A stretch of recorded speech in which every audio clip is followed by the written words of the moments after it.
All right, thank you for staying. You're live on Loud Silence TV. My name is Kevin Akobedu Taylor. We have a key race alert, and we're going to be telling you about a key race alert very soon. We are live on Loud Silence TV. We are live on radio. We are live on Facebook and also on YouTube. We are also on TV. Tonight, we have a key race alert for you. We are ready to put out the final results. We are going to declare the winner of election 2024. We started with 40,000 polling stations around the nation, and the battle was between the NPP and the NDC. John Dramani Mahama and Dr. Mahamudu Bawumia, as you can see on the screen, that is how we started the whole thing. Right now, we have updated the system, and we are about to show you the final key race alert, and then we are about to call the elections. So after this short break, we will call the elections, and then we can take it from there. Key race.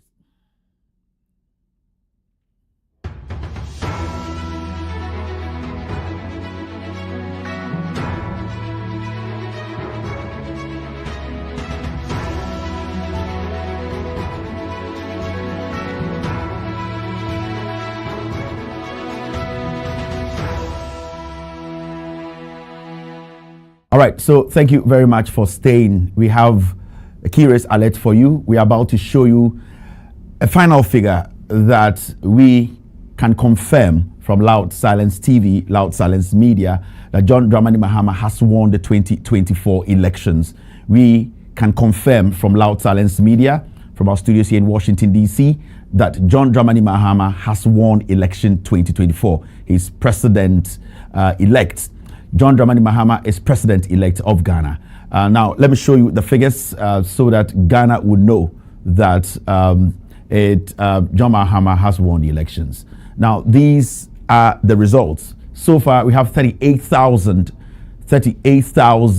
polling stations that has been recorded by the Electoral Commission.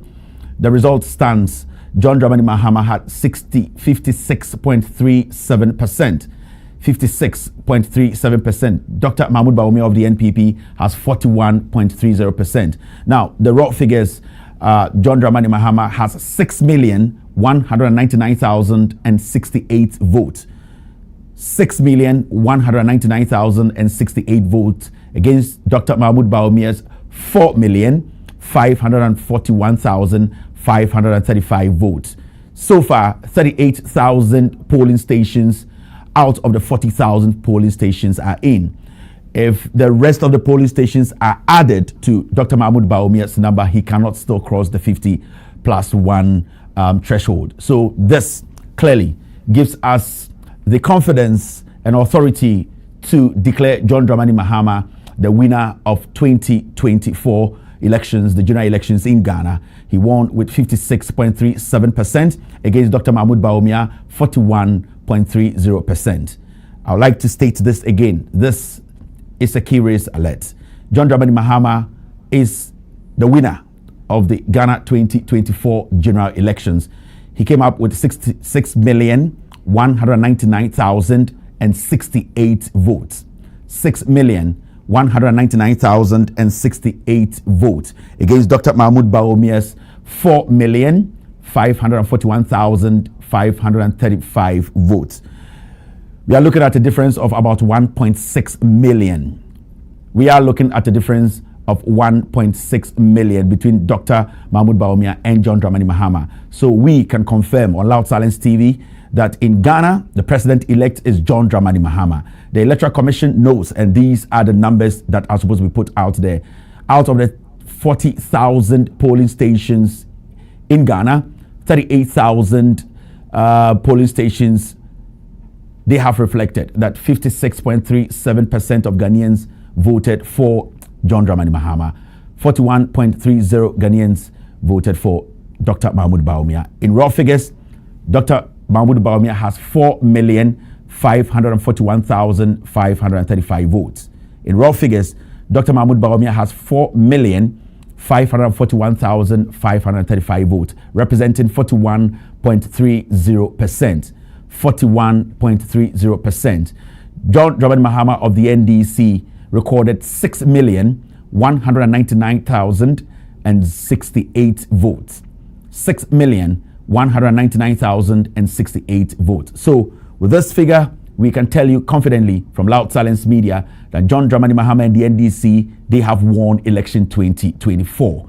If you are at a polling station or a coalition center, I think most of you guys are in coalition center. Do not leave your coalition center because they still have to declare the parliamentary elections.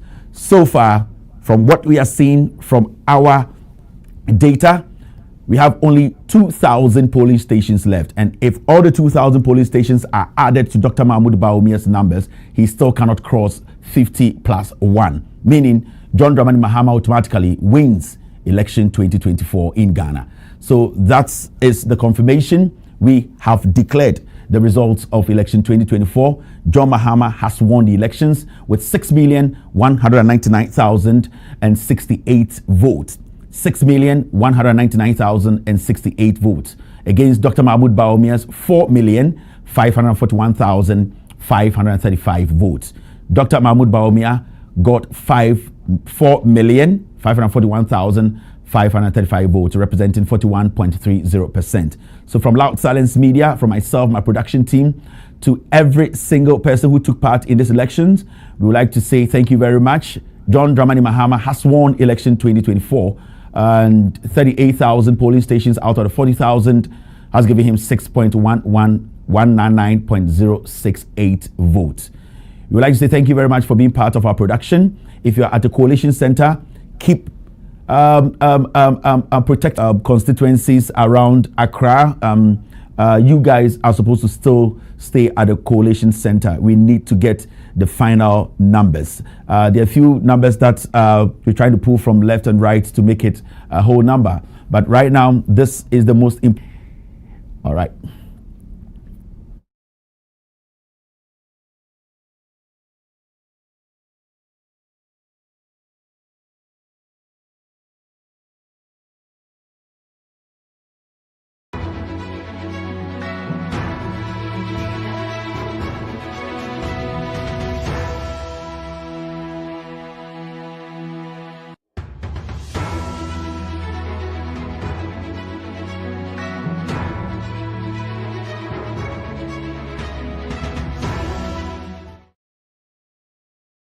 Another key race alert.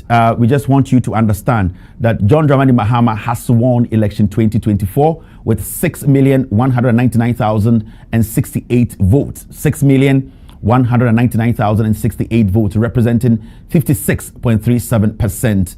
And also, Dr. Mahmoud Bawumia trailed with 4,541,535 votes, representing 41.30%. Remember, the NDC have solid commanding majority in parliament. They are expected to win about 168 parliamentary seats in parliament. 168 parliamentary seats. The NDC won presidential and won majority in parliament. Remember, John Mahama won with 56.37%. The NDC parliamentary candidates, the NDC has majority in parliament. They have over 168 seats as we speak in parliament, and it's still counting. There are a few seats that are still being counted across the nation. Right now, what we can tell you, the confirmation, we are confirming and we are calling the elections. John Dramani Mahama has won the 2024 elections in Ghana. He is the president-elect with 6,199,068 votes. Dr. Mahmoud Bawumia pulled 4,541,535 votes. In percentage-wise, it is 41.30%. We have 2,000 polling stations left. If the 2,000 polling stations are added to Dr. Mahmoud Bawumia's numbers, he will still not cross 50.1 or 50 plus 1. And remember, when it comes to parliamentary, the NDC has straight majority in parliament. They are currently leading with 168 majority seats in parliament. So from Loud Silence Media, from our studios here, the NPP, they lost this elections. The NDC has majority in parliament. John Mahama won this election with 56.37%. Thank you very much for joining. We will see you very soon. Right.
proudly sponsored by Carlsberg Beer, Kiss Drinks, Series, Bell Ice, Verve du Vernet, Bushmills Irish Whiskey, and Blue Jeans Energy Drink.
of results. So this is just coming in, and when we do have more, we'll put some more flesh on the bones. We'll speak with our correspondents and get some more on that, Johnny. So we'll pause it and come back to it. But that's in Akwetia.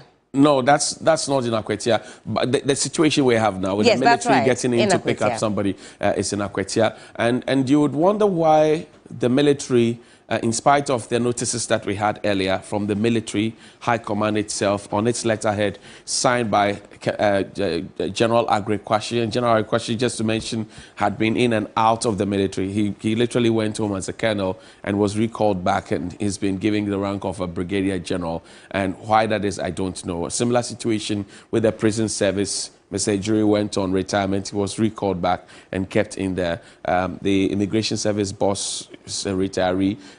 Fire service boss is a retiree. But that's not the conversation. The conversation is about the military knowing its limit regarding this whole arrangement of the election. And the understanding we got was that the military were not going to be at the polling stations. Right. They were going to be on standby, waiting if matters get out of hand. Then they come in. And then you have people now reporting and suggesting that the military is now driving through the communities. That's certainly not a standby situation. Right. From the basics that I understand about security. And that perhaps could have been what may have gingered the likes of Dr. Adam Bona to be making some of the claims that they are making, because he's been really biting hard all through the night up until this time, except to say that most of the things that he's saying, because we have not independently verified them, we cannot reiterate them. But that is information that he has that we do not have. And he seems to be, Dr. Adam Bona, interestingly, seems to be very emphatic about Dr. Bawumia throwing in the towel. Maybe he knows something that we don't know, some figures that maybe he's privileged to have seen. But this is the Election Command Center. Absolutely. And if we don't have the figures, I'm not sure that we'll go ahead and say it. Even though there have been lots and lots of surprises, lots of mighty names falling. In Okaikwe South, for example, it does appear that Darko Newman may not have a firm hold on the ball. The new kid on the block, Adumaku Kion, may be on to Parliament, because as of yesterday when I checked, before we got on at midnight, it did appear that the Honorable Darko Newman may be losing the hold. But Darko is joining us now. Helen, from Akwetia, you want to take that over? Absolutely. Let's get back to Akwetia, where we're being told of some sort of military invasion. Enoch, good morning to you. Good morning, madam. What can you tell us? What exactly is happening as far as the military is concerned? Okay, so just in two individuals have just been taken into custody for allegedly uttering numbers on a clean sheet in exchange for 300 CDs. Two unidentified, Okay.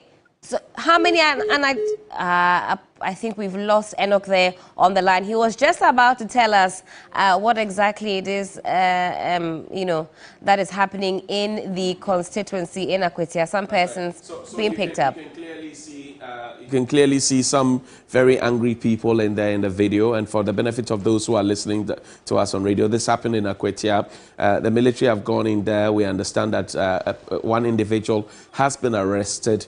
We're not too sure if collation is done at this point, which is why we wanted to touch base with our correspondent to understand what's happening on the ground. We have seen some policemen in there. And we know that the standard operation procedure is that if the situation goes over and above the police, or they think they need a helping hand, then they will come in. We have been assured over and over again. Well, that's not what we're that seeing. The military will not be the first port of call. In fact, they seem to be in a healthy marriage, shall I say. Wherever I see the police, I'm also seeing the military. They're doing this together. But then if that's the case, then it appears that then the police may be undermined in all intents and purposes. We have seen this in the Jura before. The Jura issue has not been properly solved. That's right. And we do not know who called the military into this matter. And nobody is bastardizing the military. We're only asking questions. That the notices that were put out there for the benefit of the public, that one, we will not be part of this election. Then two, we will not be at the polling station, but then we will be on standby. Now we are seeing them driving through town and all of that. and you ask yourself the big question, what's really going on? I'm interested in finding out Dr. Adam Bonner's thoughts on this. I'll throw this to you, Judith. Let's get the security analyst's perspective on what's happening in Akwetia now. What does he think? Well, now, that question goes to you because we can see clearly that the military are the ones conducting the arrests in this constituency. Meanwhile, the police is readily available. The military. They are criminals. You, I think you believe they are criminals? Resist them. You know what? Listen, the citizens should stand firm and fight them off. We have been told in a very clear language that the military is supposed to stand back for police and the internal security officers to perform these operations. If they need them, they'll bring them in. And I have said that we currently do not have the Ghana Armed Forces running the current armed forces we are seeing.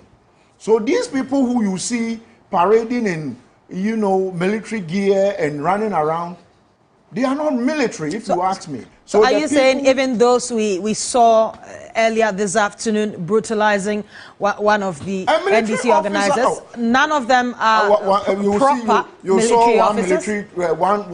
One person bringing down 2 military officers and almost disarming them.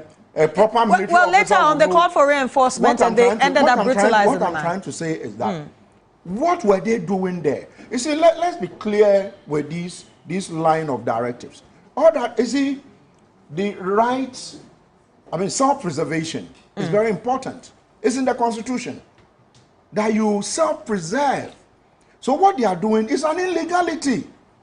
They are not supposed to be doing it. And so it's a cry on call to Ghanaians when you see the military and you believe that they have not been called in because there is a protocol. If the police will call them, there is a document they sign. At the moment, like I'm saying, the proper military, those who their heads are still screwed on, are doing the right thing. Those of them whose heads are not functioning are those sending these boys to go around and be tormenting people because... So you are saying that these people are actually from the military, but I'm not saying, I didn't say they are from the military. What I'm saying is that... So if you could come with some clarity. Listen, what I'm saying is that these are criminals. I'm saying they are criminals because, you know what? We have been told, by the Ghana Armed Forces on their own letterhead that the military will not be performing this function. You know, I can go into Katamanto and buy a military uniform, or you don't know. Do you know that? Certainly. I can buy a military uniform from Katamanto. So I see these people to be Katamanto, you know, dressed officers. And so we shouldn't qualify them. They are not befitting enough to be military officers. And I have said it on this platform and other platforms. The CDS have been sidelined. Go to Jubilee House, here, Kusa, here. You have a whole military company, about 150 officers. What are they doing there? Why is America coming to bomb Jubilee House? Now, what are they doing there? And aside the allegation, you have these things going on, people getting beaten. Why are they more Ghanaian than the rest of the people? Dr. Adam, aside the allegation that these supposed military men are criminals and are not really a part of the military, is there any, I mean, law that allows military to make arrests whilst the policemen are still there? No. The only people who have, you see, the Constitution is clear. The power of arrest is properly defined. He's a lawyer. The power of arrest is, so if a military officer is going to conduct an arrest, he conduct that arrest as a private, like a private person. Do you understand? So this is illegal. It's illegal, totally illegal. If he suspects something, the law says when you arrest the person, you hand over the person quickly to the law enforcement agencies. If you have the evidence, you add it to the law enforcement agencies. But you saw what happened in Ashaman, where people were beaten, literally kidnapped, and kept for about a week or so and released. Mine is that these things, Edra, you see the commander who lied, went on camera and lied. You know what happened to his children in the US? One of them shot the daughter, the son shot the daughter, and the son is now in prison. The daughter, so he's lost 2 children. And so these things, when you are doing them, you should know that karma will come. Karma will come. But what are the implications, the implications of such an incident that has happened? The implications are that Ghanaians have lost every trust they have in the military out of these elections. Ghanaians have lost every trust. You see, I haven't slept for the last 24 hours or about for 36 hours. We are here because, you see, we need to have a face-off with the military and the rocks in the military and let them know that they are not more Ghanaians than we are.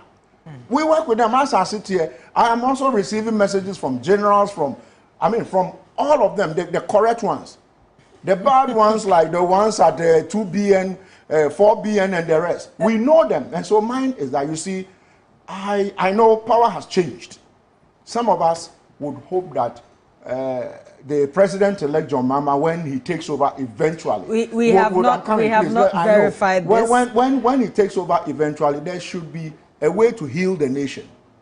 You see, a lot of people died in 2020 elections. As we speak, some hoodlums calling themselves military have been unleashed on Ghanaians. So Ghanaians have bitterness in them, a lot of Ghanaians. And so mine is that there should be a way to heal this nation so that, you see, the atrocities we are still facing, even in the face of a landslide victory for the opposition National Democratic Congress. You still have military officers who are pushing the limit and saying, what are you in town doing? Meanwhile, last night, there was a directive for all of them to retreat back to the barracks. And I was on this network saying that the diplomatic cables are worried. The moment that the diplomatic missions are beginning to talk among themselves, what is going on? Because most of them, their last hope is Ghana. The West Coast is in turmoil. So when there's trouble, this is where they will all run to. And you are doing this. So for me, you know what? Let's not mince words. So we've gone past fear. I just want the military to know that, you see, me, I saw the things before 79. I saw 79. I saw 83. During the hunger, I felt it. Some of these officers, even in the senior ones, hadn't been born.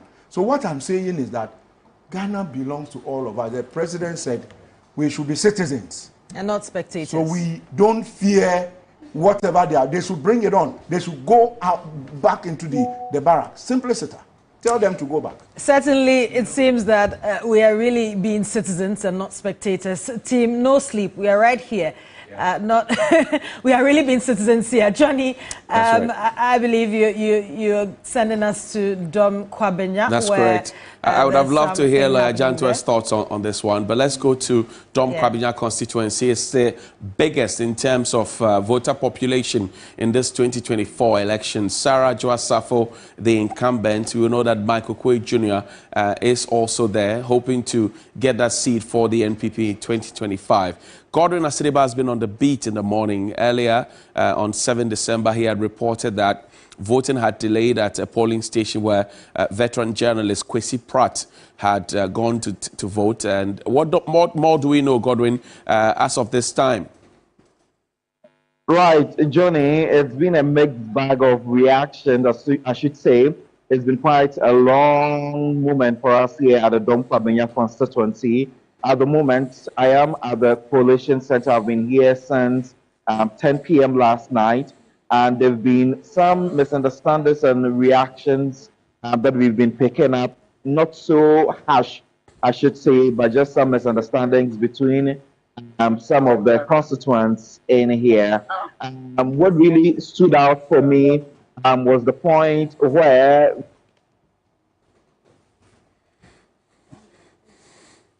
and that's technology.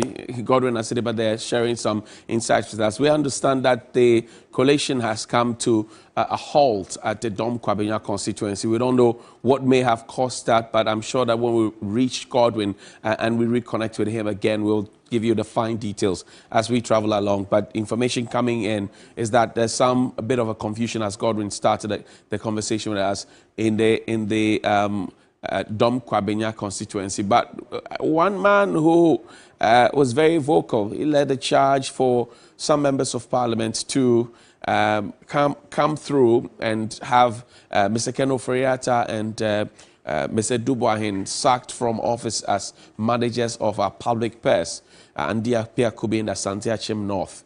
Well, the results are not looking too good.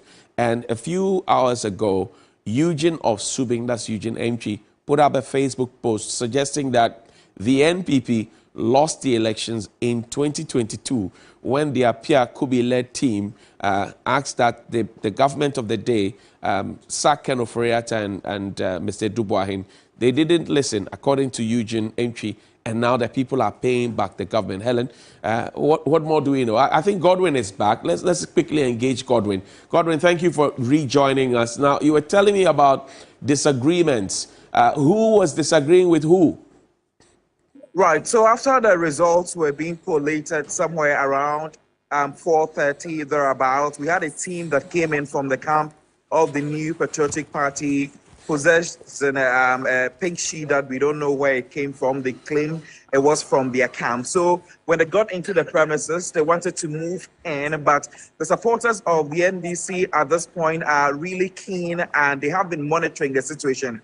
I would confirm to you that almost all the people you are still seeing here are largely members of the National Democratic Congress, and they are saying that previously they've witnessed or seen the New Patriotic Party, that is according to them, rigged the elections here at the Dom Kwabenya constituency, and they are not going to allow that to happen this time around because they want to see massive change in the Dom Kwabenya constituency. Some of them have also gone further to say that because it is the stronghold of the New Patriotic Party, they feel they can easily win under the Dom Kwabenya constituency, and that is the reason why sometimes they feel like they can behave in any sort of manner. So they are saying that they are not going to leave the premises to allow any action or act at all that will go to, change the numbers that came from the various polling centers here at the collation center. So as I am speaking to you, they are going to recollect the results around 2 p.m. in the afternoon. That is when they are likely to announce the final results so that we can get to know from the parliamentary side either if Mike Okwe Jr. or Faustina Eliklim Akrugu will be emerging as the member of parliament. But from the results that I have been able to collate from about 13 polling centers in the Dom Kwabenya constituency, NDC has won hands down when it comes from the presidential and also the parliamentary side as well. This is the first time this is happening in the constituency, so I should say it's quite historical, but we can't really confirm everything now. We await till 2 p.m. in the afternoon to get to know if indeed history will be made at its biggest point here in the Dom Kwabenya constituency, to know if the NDC will either be taking over or it is still the NPP that will continue to rule in its strongest hold, which is the largest in the country, the Dom Kwabenya constituency. Let me quickly engage some members of the NDC who are here to get to know the reason why. Let me find out for them the reason why they are still here and what they are expecting from the collation center here. So if you can kindly join me. First, number one, I'm going to say, Mr. Kudo, if you can come closer a little so they can hear me. First, number one, I'm going to say, you must say NPP for the pink sheet be by leading to the postponement of the announcement of the results. I almost say, move here for area 2 p.m. Just run us through it basically at the property I'm going to share with collation center. I'm going to say at the property I hear collation center and say, the penny force mine, same Kujina on my name. Police station, you hear about one so yeah, yeah. You hear about one so amanabo 5 o'clock. I'm not easy then at the tone. You can't be obedient in the place city and penny for submitted pieces tomorrow. To be a submitted there and penny for Atali, the pieces in and we say, and Kumudia then Abama. That's about from 6 up to I'm actually about 6 o'clock. Yeah. The penny for no air train say easy. Ever so mammy Elikuma Kubinsa. I began to say one day didn't put him out of Mekobena. Quincy. The one who say memu e bi de visit bi say omuntale mu e bi say on bag mo de bawura ho. Na ma yen so yen dis mebo e wan so anya ntum say e bom de sa visit na ye den. Ewura e friends en police center ho. E no ko fa pente ye den e bai ye dwagu memu no so memu no nyina ye den. E dwane ye den e free ha. Up to now some no ka say. Yen panifo no figure e che say ya twe my Kuku Junior be 2,000 plus. Still, you intimate and you came my mammy say, my name before. And no to answer, say, yeah, not until we say, a Jumana, yeah, penny for this penny for the saying. You declare my mammy and Sana, you be free ahead. It's me no say, declaration and it's ahead. Yeah, train say, if you come my mammy, and you say, you rename say, patient to be a demand, piano, and then number be a demand, piano, and tell each say, and this year, you don't come in first time. Right, so just like I indicated, he's basically trying to say that they are here as members of the National Democratic Congress to monitor all the exercise here so that at the end of it all, victory obviously can come to their side. But we cannot really confirm if indeed that is going to be happening or not. Earlier, I had a conversation with the NDC aspiring candidate, which is Faustina Eliklim Akrugu. I caught up with her in one of the polling centers where she made mention of the fact that she's really confident on winning, and she was basing her facts, basing on what Adjosafo had done, you know, in her reign, being absent from parliament, and also moving on to losing in the primaries as well. This, she mentioned, would give her a very strong opportunity to win the Domkwabenya constituency and also to make history as well. I also had a conversation with Michael Kwe Jr., who made mention of the fact that Faustina wasn't giving her a run for his money. When I asked Faustina about reacting to that, she also said the comments coming from Michael Kwe Jr. were laughable and that it's just a platform that has been set for him to work on, but she is fighting to win the Dom Kwabenya constituency. Asideba, we're grateful for the update from the Dom Kwabenya constituency. That's our man Godwin Asideba there. He's been there since morning on the 7th of December, soldiering on and bringing you all the fine details as we find. I've been just informed that Colonel Agri Kwashi was on observation mission out there. He got back, got promoted to Brigadier General. So that's some cool information for you right there. But let's take a look at the Secondary constituency. This is Andrew Ejapamese's constituency, the Minister for Tourism, Arts and Culture. We'll take a look at this. But first, let's go to Andy Apiakubi's constituency. It's one of the big constituencies, but Helen, we're learning that it's not good news. It's not good news. And Johnny, you set that foundation for us, for those whose memory needed jogging. Andy Apiakubi led that charge, asking for the then Finance Minister, Ken Ofori-Atta, to be booted out of office. In fact, as recently as October, he was siding with the Speaker, Honorable Alban Sumana Kingsford Bagbin, talking about that the seats that were declared vacant. He said that he was throwing his weight behind the Speaker. The Speaker was only following precedents. So whether or not Andy Appiah could be seen as an outlier, well, that's up to the jury. That might have had some part to play in what has currently happened, or what we're hearing has happened in the Asante Achim North constituency, where he is the MP. Seth Amwa is our man on the beat. He's in the constituency. He'll put some more flesh on the bones, tell us exactly what is going on there. Seth, good morning to you. Good morning, madam. Hope you're doing well. Yeah, yesterday it has been a tough time for us on the collection center, because on the campaign race between Pierre Kubi and the independent candidate, or Heba Kwame Frimpong, has been a tough and a challenge for Andy Pierre Kubi. What the residents are saying now in Asante is that Pierre Kubi, what they are expect from the constituency is they want a job for the youth. But the youth are not working, and their road is full of potholes. They have talked about and they have demonstrated on it many times, but Pierre Kubi doesn't respond to them. So what they will do is they want to change the MP to a new standard. So they vote skirt and blouse. They vote for the presidential Baumia, and they vote for the independent candidate. That's sort. Or never come from here in Asante Achim North. Interesting. So you say two major items for the youth in the constituency. They're talking about jobs and also road infrastructure. But Seth, give us the numbers. What do the numbers look like? What did Honorable Andy Appiah-Kubi get as opposed to the parliamentary candidates for the NDC? Please, can you come back again? I was asking about the numbers. What can you tell us about the numbers? What did Honorable Andy Appiah-Kubi get as against the parliamentary candidates of the NDC? Oh, the number is very... Appiah-Kubi won about... Let me check and see, please. I want to give and in fact, you give us the full figures there, the independent candidates and the other parliamentary candidates vying for that particular seat.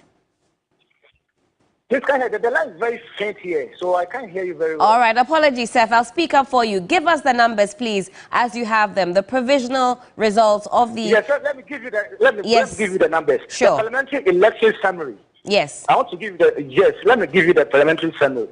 Appiah-Kubi won 8,993.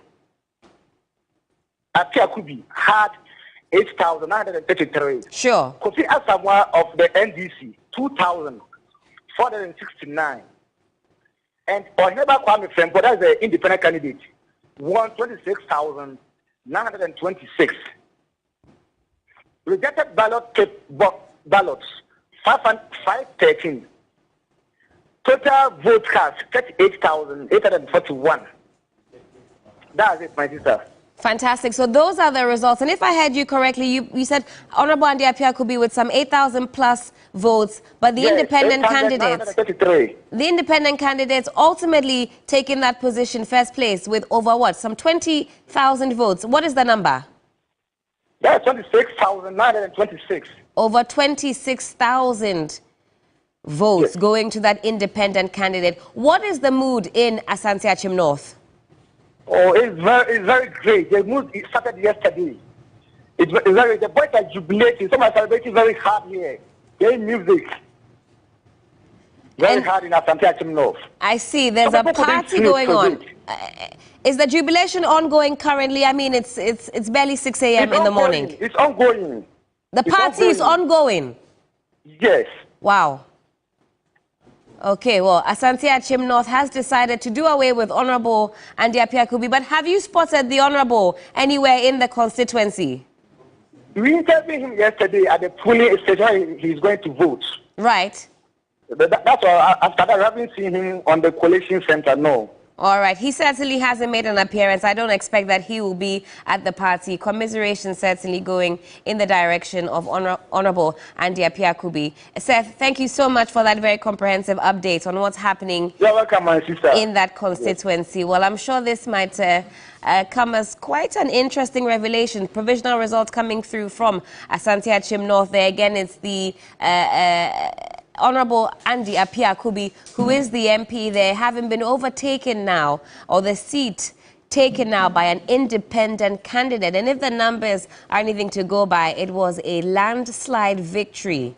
These are the provisional results coming in. Of course, we have our eyes and ears across all 276 constituencies in the Republic, and we are also streaming across the globe on our social media handles. We're also live on 3FM 92.7. Do keep using the hashtag We Are Your Election Command Center. Tell us how you're staying awake, making sure that you are kept informed on everything that is happening now on election 2024. Team No Sleep, Johnny, is still here. Absolutely. Let's wrap up the conversation with Lawyer Kwame Jantua and Adam Bona, and then we'll come here, check some exciting constituencies and some of the big names that are falling. Judith, here you go.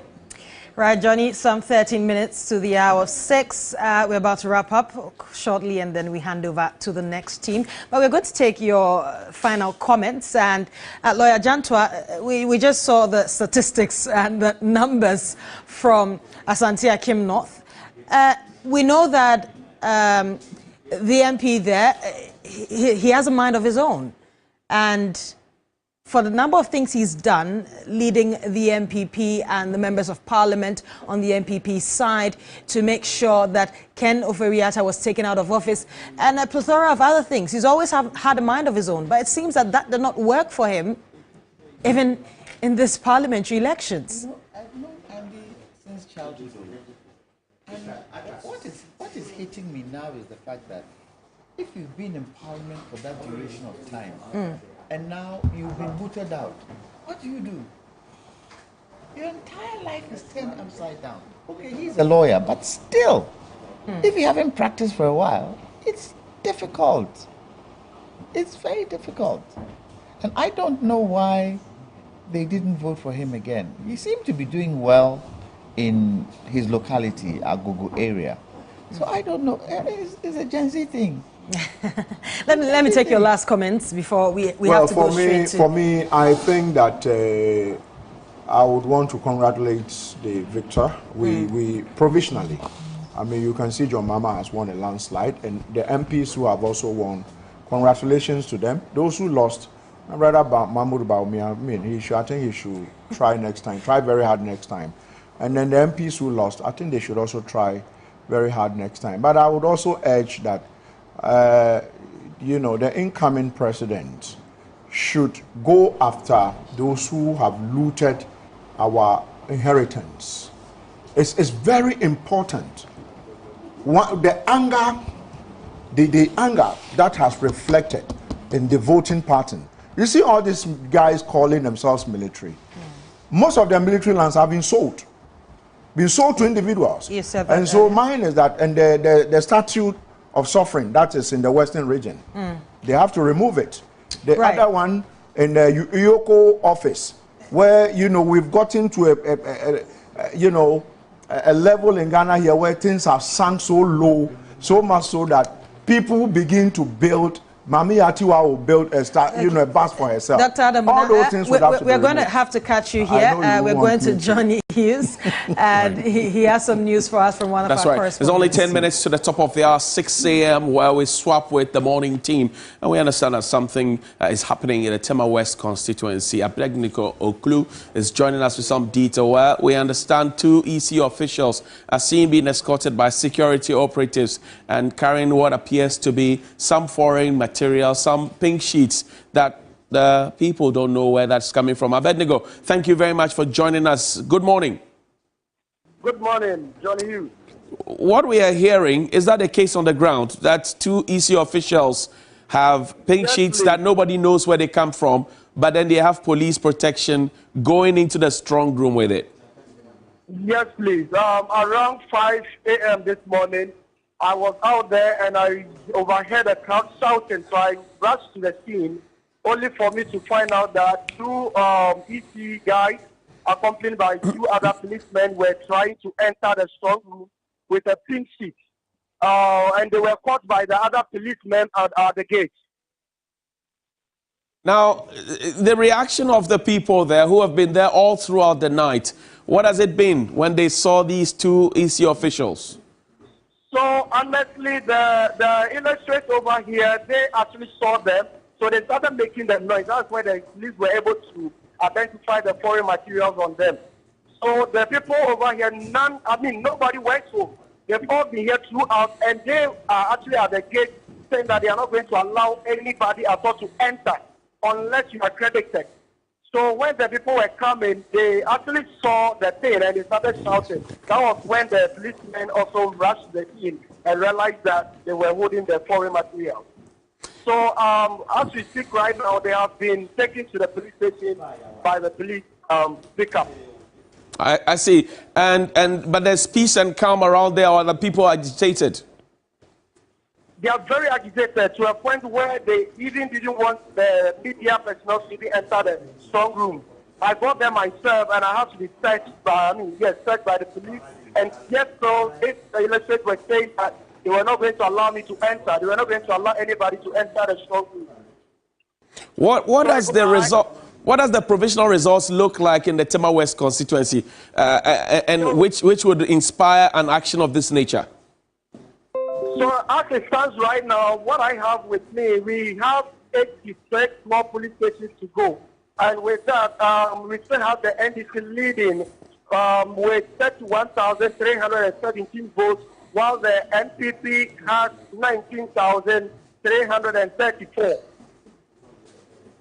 All right. Abednego, thank you very much indeed. We're grateful for your time. That's some update from the Tema West constituency in the Greater Accra region, where we understand that 2 EC officials with some security personnel walking into the collation center with some foreign materials, pink sheets that the electorates and their agents do not know where it's coming from. They are agitated there, and we'll keep our eyes there, and we'll share some more detail with you. Before we wrap up quickly, though, there are 2 constituencies I want you to pay attention to. The Kwesi Mintim constituency, right? And this, I was talking to about the Kwesi Mintim constituency.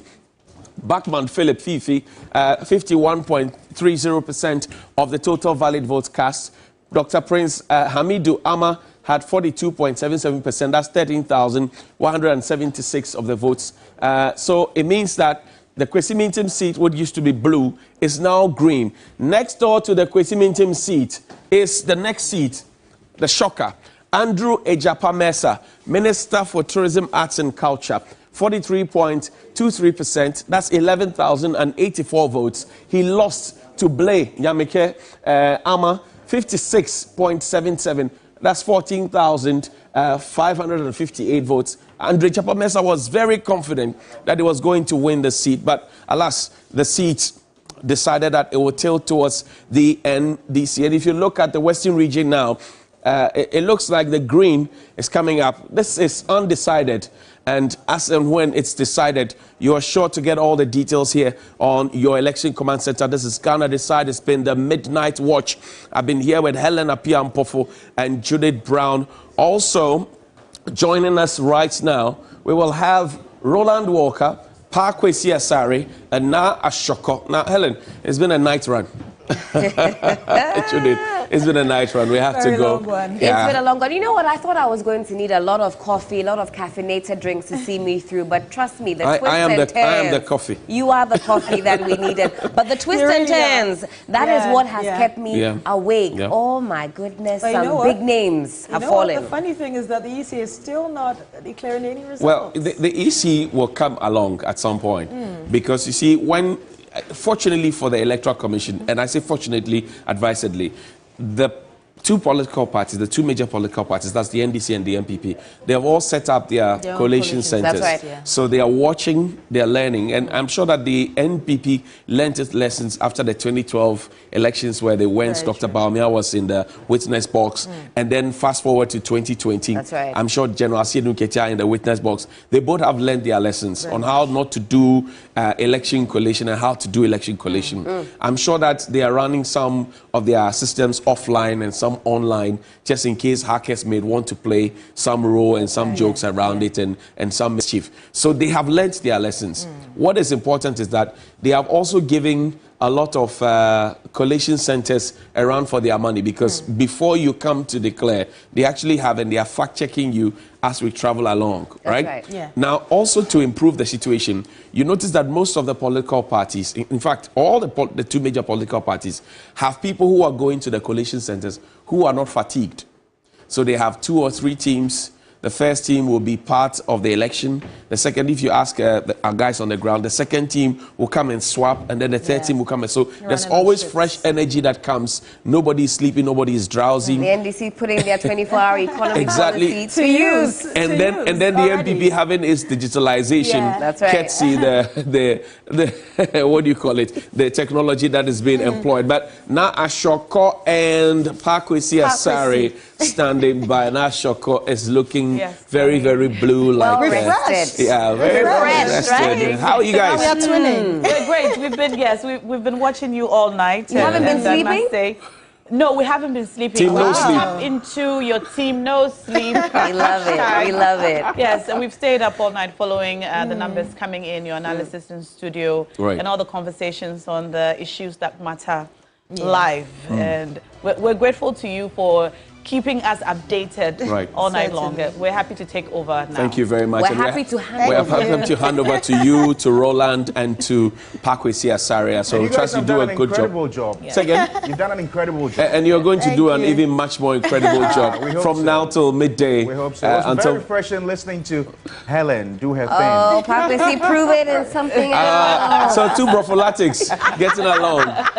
Those of us who went to Saito School, we see the way forward. Guys, thank you. Have a good morning. Thanks, Johnny. Thank you.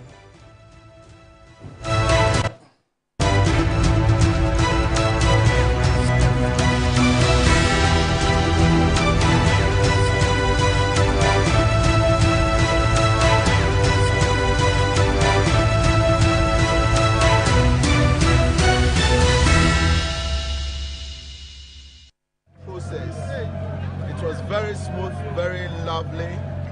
I believe that the people came out to show their preferred choice, who is lawyer Philip Fifi Bachman.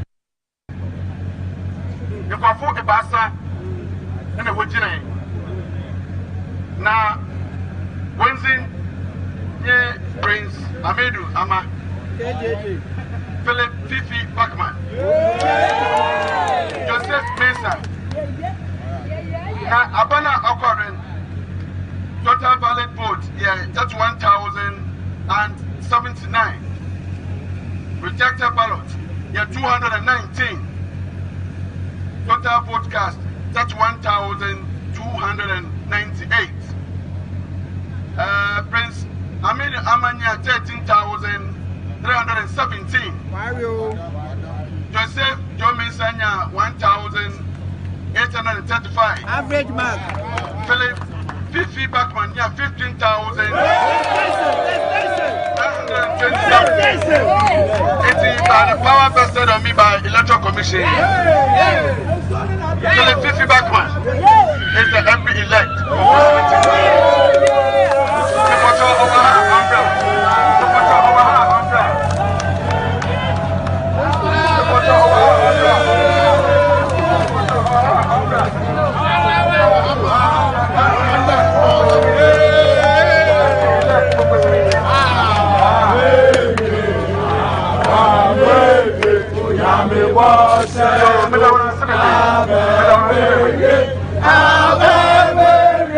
I'm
time has come for change.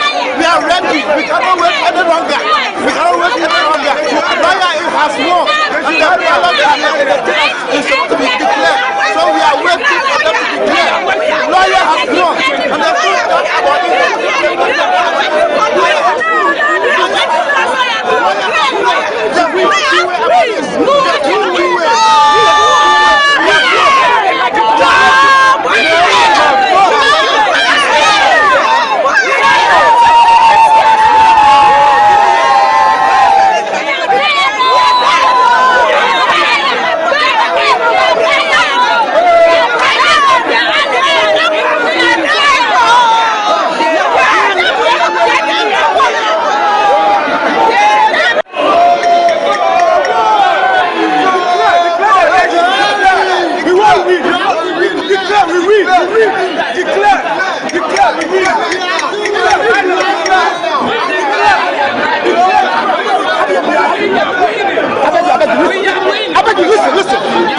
See, if we make noise, the man over there who is calculating.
Listen, communicate. See, if we make noise, the man over there who is calculating.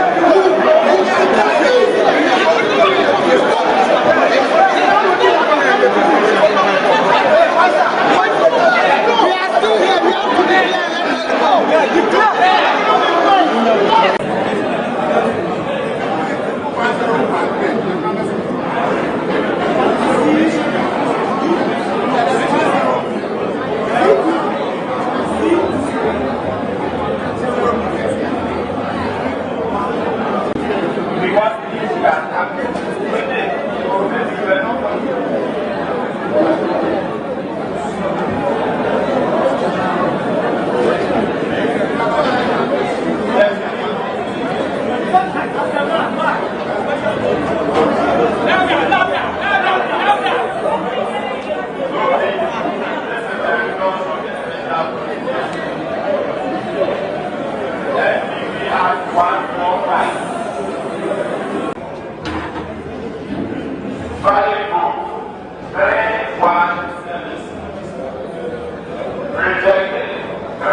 Results for Asante Akim North constituency. At the end of collation, here are the results. And the Kwame Appiah Kubi had 8,933. Kufia Samoa of NDC had 2,469. Ohene Kwame Frimpong, independent, had 26,926. Total valid votes, 38,328. Total rejected ballots, 513. Total vote cast, 38,841. So by the power invested in me as the returning officer for Asante Akim North constituency, I declare Ohene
because this is second runaway. We also find close at 20. Where were you? That's the question we're asking.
Hello, my name is Shudis Brown. I'm a broadcast journalist here at TV3 in Media General. The election is here and is our mandate to maintain peace and stability.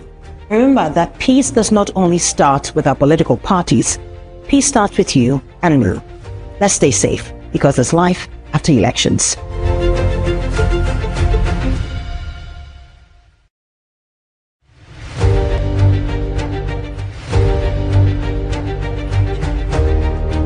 The core of the democracy we are practicing as a nation is peace.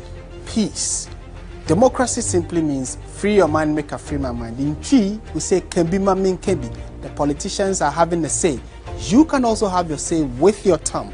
Go out on December 7th, vote, go home, watch TV3 as we bring you extensive coverage of the elections. I am Martin Esiedudate and I stand for peace.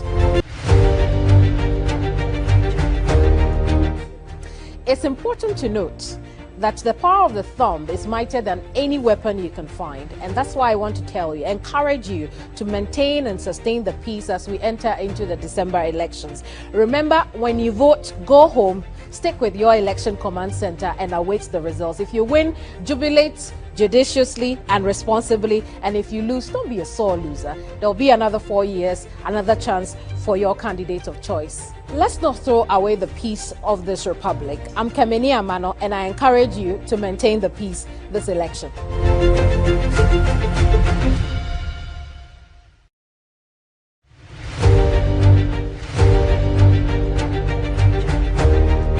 Hello, my name is Roland Walker. This election season, peace begins with you and I.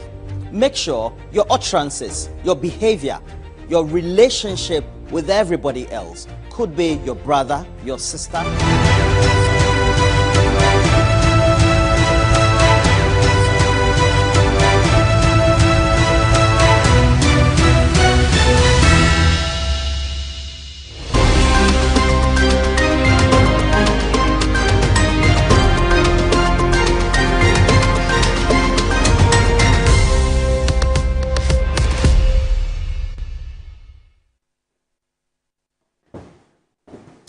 Hello, good morning, Ghana. It's Sunday, and certainly we are live across the country as election results continue to trickle in. And this is hours after the polls close, and certainly also the nation is watching cleanly as the numbers roll in. That's right, Roland. It's been a night of suspense, surprises, and shifting numbers as constituencies declare results. Now, what do these trends mean for Ghana? Who's leading? And where are the tightest races happening? Stick with us for the very latest updates, in-depth analysis, and reactions from across the country.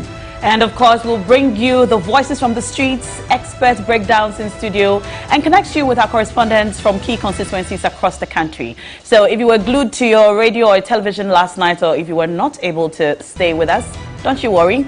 We've got you covered with all the highlights, summaries, and what to expect as the nation inches closer to that official declaration. So why don't you grab a cup of coffee or tea or Hausa cocoa as it might be.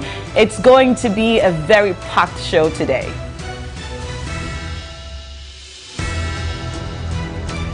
And yes, we're going to take you straight to all of the results and so on, everything that you need to know as we go.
And certainly it looks like everything is set. Our correspondents keep giving us the certified result, and professionally also from the polling station to the constituency level, we also have those provisional results. For all the things you have to know, please make sure you are also in tune or ride along with us. And as we do it, Ghana Decides 2024 by your Election Command Center, we have a dedicated platform, 3news.com/elections, and throughout the last 2 days, as also we've entered this period, you have been with us and also getting to know what the issues are. So just input that content that you want, the data, wherever you voted from, and which constituency you are, you will know who is leading or just trailing the pack. Very interesting pack we see now.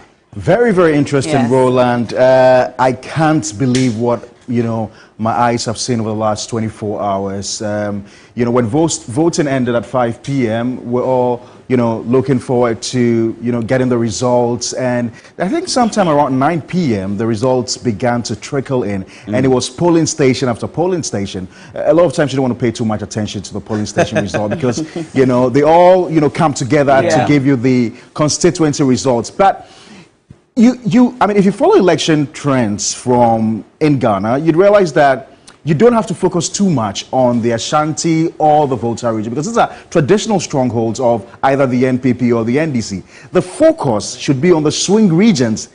That is where you begin to get an indication of where the polls are going.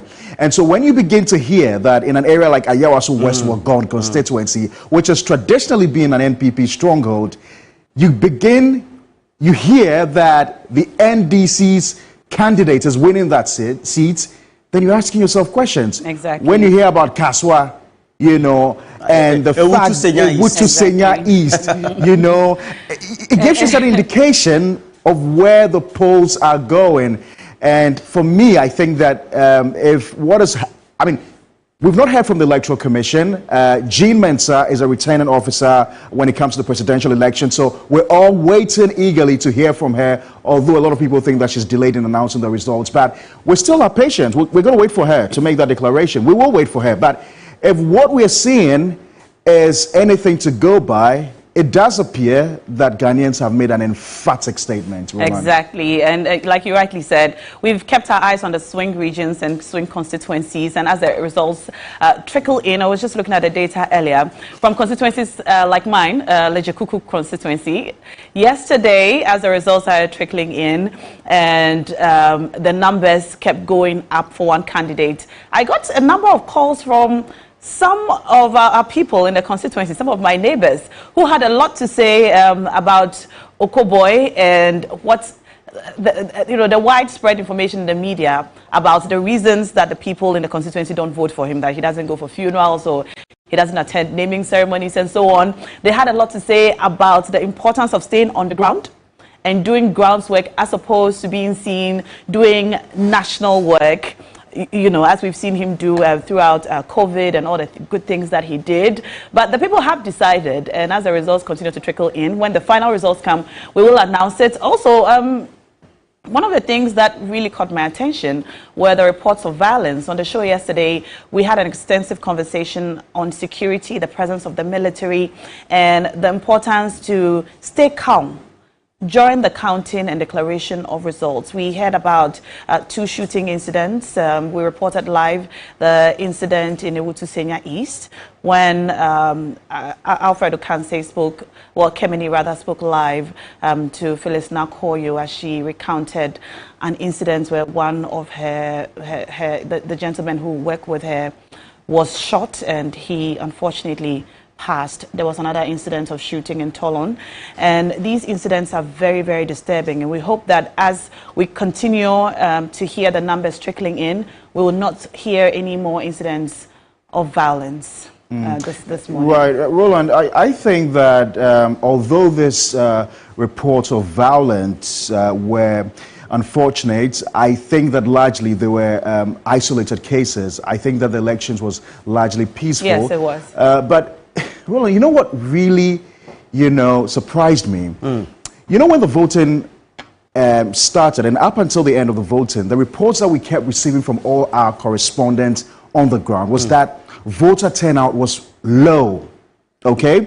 And based on the analysis we had done, we had said that if you had to follow the pattern, you know, the historical data, a lot of the times getting to at the end of the 8-year tenure of the incumbent, you would see the voter turnout go down, especially because in that year there was not the opening of a new register. Right. So you'd see voter turnout go down.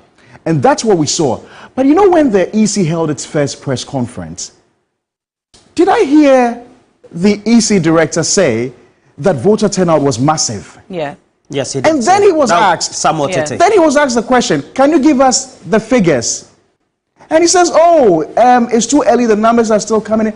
I thought that was really, really unfortunate. I mean, how do you say voter turnout was massive and then you can't provide us the figures? Well, certainly, I guess the Electoral Commission tried to stay up to speed with what the trends are, and it looks like social media had played a key role in this electioneering or this campaign. And that also has a direct link to the bulk of the demographic of the voter population, which seem to be within the ages of 18 to about 45, just forming the large part. And they seem to have had some level of interest and disinterest, especially the disinterest coming among young people. And I think that for the next 6 hours, right on for the next 24 hours, for this team 6 hours, we will be taking a critical look at how the continuous analysis need to be made, why we have the apathy that we have, and what needs to be done by the political class, the duty bearers, to be able to win back the trust of the bulk of the young voters. Because, for example, if somebody is 18 today, the next 4 years in 2028, from January, that person becomes 22. And that person is still in that age group of being a young person. We need jobs. We need to have his aspirations very much satisfied. More importantly, making sure that those who are elected into public office also get to do the things that they want. And it looks like the onus lies in the next administration to be in a position where they have to win the trust of young people who form the bulk of the voter population, make sure that the needs that are needed are met. Because now, in the world of work, we have technology, which has become the driving tool. We're currently in the digital age. More so, the bread and butter issues about the economy dominated the elections throughout. And it looks like we have to make sure that we are very austere. And austerity will mean that we have to take our minds back to the Mills administration, where we don't have to be going on a spending spree. The welfare packages will have to be reduced. We have to invest more in areas where we can get good returns on investment for public money that has been spent. And then largely making sure we conscientize our people. Conscientize them, things like corruption, violence that we tend to record, and then having the ability to be able to meet certain needs of communities would have to be things that we have to discuss in the next 6 hours. But all reflected that we'll also be telling you what the provisional results are for constituencies, and then also the certified result from the Electoral Commission. Very important. That is why you need to touch base with us. TV3 Ghana, always available for you. And we do our best to make sure that we get you. Now, as we prepare for the next one, we also get to know that for many of you who have joined, you also will be interested in telling us where you are. More importantly, what you think seems to be the current trend in your community. So I have a couple of people. Essel Richson is also on the stream. Please make sure you share as well. Let's know what the trend is in the collation center that you visited, and then also what needs to be done to make sure that we have an engagement. Ayazu, yes. Everything I have to say right now is Ayazu and Ayaza. We have won the election. We are proud of Jomama. We are proud of MPP. I know for sure that Ghana's problems will be so mad if you say the problems of this country has come to an end. John Mahama has a Herculean task ahead. You cannot come to that conclusion, is it? I can come to that conclusion because I am sure that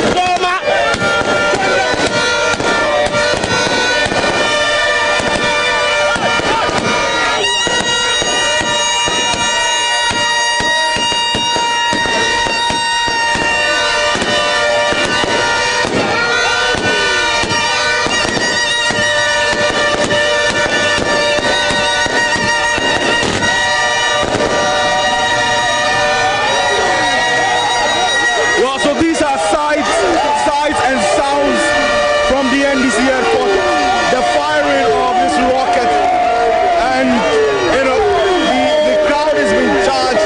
They've been aggravated to pour out in their numbers. As I speak, a good number of them continue to troop to the headquarters of the NDC, which has been the official area where the NDC has been speaking from, and also the coalition been done.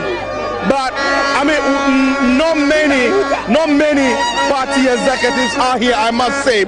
Just a short while ago, Sami Jenfi addressed there's talk about the fact that the information has trickled down and the NDC knows what they have. However, they are yet to gather here. They'll be coming to the party office and maybe speaking to supporters.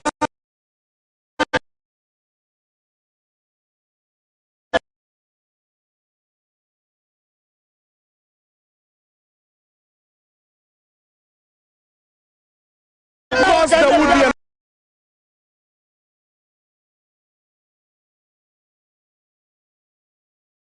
Electoral Commission, John Mahama, during the campaign, had said that the Electoral Commission would have the unpleasant duty of declaring him with the majority of seats won by the NDC and the overwhelming win that he would be getting from the polls. It appears that from the work that he has done, it may have known where exactly they are headed and have known the numbers. And so the headquarters of the NDC is quite charged, and the jubilations that we are showing are here. Let's see if we can get some more reactions from the people here and see if we can just get some talk to. Madam, do you have anything to say?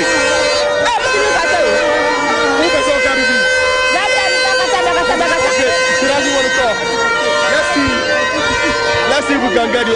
What do you have to say? Okay, I mean, many of them a bit camera shy, though. But let's take a tour. Let's take a tour of how. Let's take a tour of how the entrance to the NDC headquarters. The entrance looks like. You can see from the broadcast section how the place. There's a barricade which is right here at the main intersection, the traffic light towards the NDC headquarters. The police are trooping in here in their numbers as well. Security is tight right here at the NDC headquarters. But what it is also is that the private security by the NDC party itself has been heightened, and all throughout the period that from voting to coalition, they have been right here, seated at the headquarters, I must say. So the motor riders are beginning to troop in, and we are also aware of the role these motor riders are playing. Let me see if I can catch a word. Let me catch a word with you. Chief, what do you have to say? Monday. They say Monday. We are telling them Monday. The only man is John Dramani Mahama. He's the only man as movement as we are speaking. What can say Obiani? What can say Mama Owini? What can say Owini? Omo say Owini. It's a new. Yeah. There's no way our can say Mama Owini that. Because abana two yano, yenim Ghana for Omagi almost a child. They need change. Ghana for need change. Okada for they need change. Everybody is suffering. You can see the mismanagement of this country. Bibia Basar. So Monday, and the man is only John Dramani Mahama. All right, so that's an Okada rider there for you. Like I did indicate, from the shot you can see the police have arrived. They are beefing up more security to the place, and many people are trooping in to the headquarters of the NDC. What is it for you is the greatest responsibility the NDC has to the people of this country? Well, let me tell you something that I'm Aziz Dogo, coordinator for collective constituency. Ghanaians have spoken. What we are telling Ghanaians that we are not going to disappoint them. As far as we are concerned, John Dramani Mahama is going to do a better Ghana for us.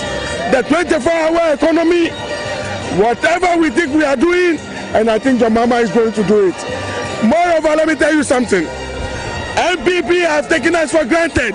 They thought we don't know what we want from life.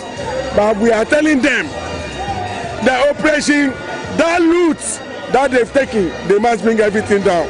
Our lands, our monies, everything have to come back. That's why Ghanaians voted them out.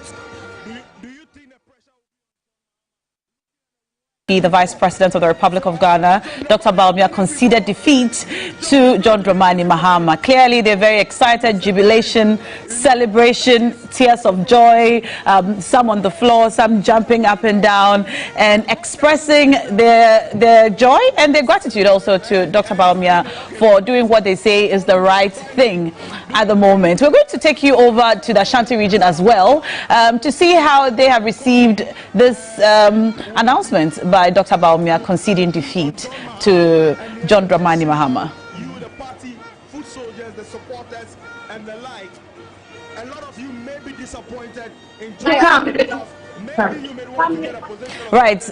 My colleague Anita Kufu is there, and we're going to go to her in a moment, and she'll tell us exactly what's going on there, how people in the Ashanti region have received this news. If what we have heard from the NDC is anything to go by, they've made some major inroads into the Ashanti region, which was otherwise considered a stronghold of the NDC. At the time Sami Gyamfi addressed the press, he said they had won 7 seats already over from the NPP. But Roland Walker is still in the studios, and he's with the man who, if you like, declared or called the results of this election about 2 years ago. Musa Dankwa from Global Info Analytics. Roland.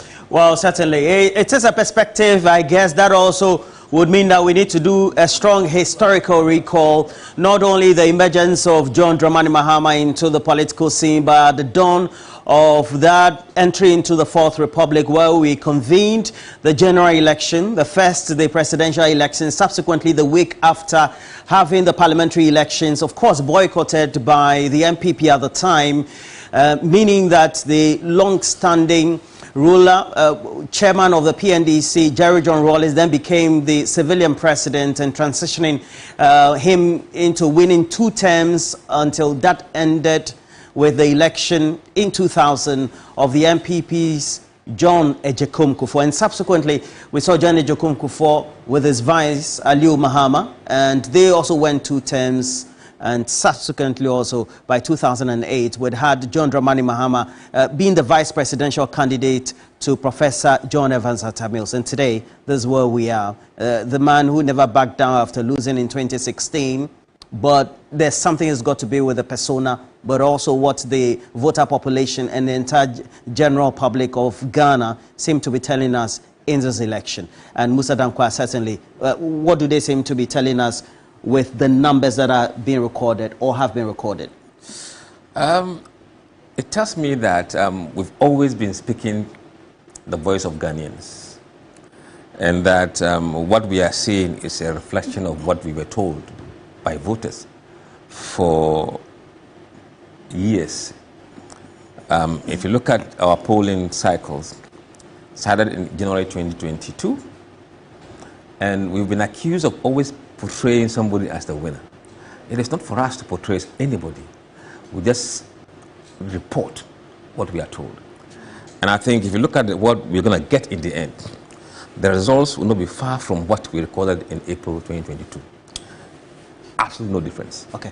And you've been doing this work over the last 2 years. By January 2024, you started doing this projection that this is what you were picking up. Based on what indicators that you were interacting with the sample size that you picked, that they were telling you? Or on what benchmarks were they saying that he should be leading the pack? Look, if you look at what people were telling us, first they were saying that the country is headed in the wrong direction, in the upper range of 60 to 65% every quarter. Then they tell you that their standard of living is getting worse. Then they say they don't think it's going to improve in the next 12 months. Then when you ask them, what are the top 3 things that bother you today that would influence how you vote?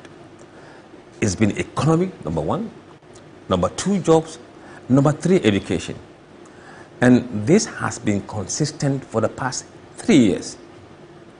So once economy is a central theme of this campaign or the big issue, the governing party is unlikely to win because the economy is dominant and every other factor becomes secondary.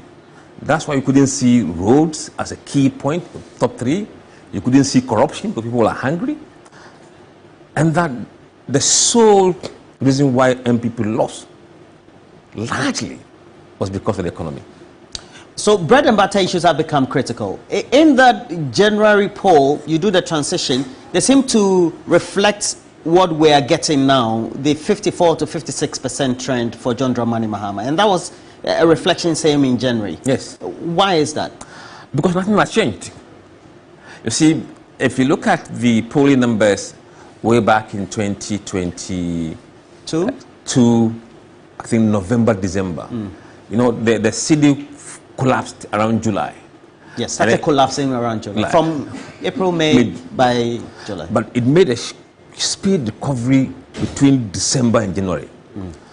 When you look at that data, you would see that the performance of the government also improved around that time. So their fate was tied to the economy and the economy. Once there was no improvement in the economy, your fate is sealed. Period. But why did Dr. Bawumia have to suffer for the sins of Nana Akufo-Addo? He is the head of the EMT, the economic management team. And Ghanaians don't take any excuse that you are not in charge. And if he wasn't in charge, I think he should have spoken. He should have shown that he's not happy with what is going on. But elements within his camp had come out to say that he was not fully in charge. That's not good enough. Look, if you look at Kenya's scenario, Uhuru, Kenyatta, and William Ruto, there was open fight between them. They disagreed. Publicly. Publicly. So the public knew that Ruto was not in agreement with Kenyatta. So when Ruto split his camp, people believed him. You mean it was going to be very difficult for Ghanaians to believe that Dr. Bawumia and all the proposals that he made to the government at the time he did were not heeded to? Yeah. And you see, there were elements in the government, and I'll mention names. Ken Volta was the problem Bawumia had in the EMT. Really? It's an open secret.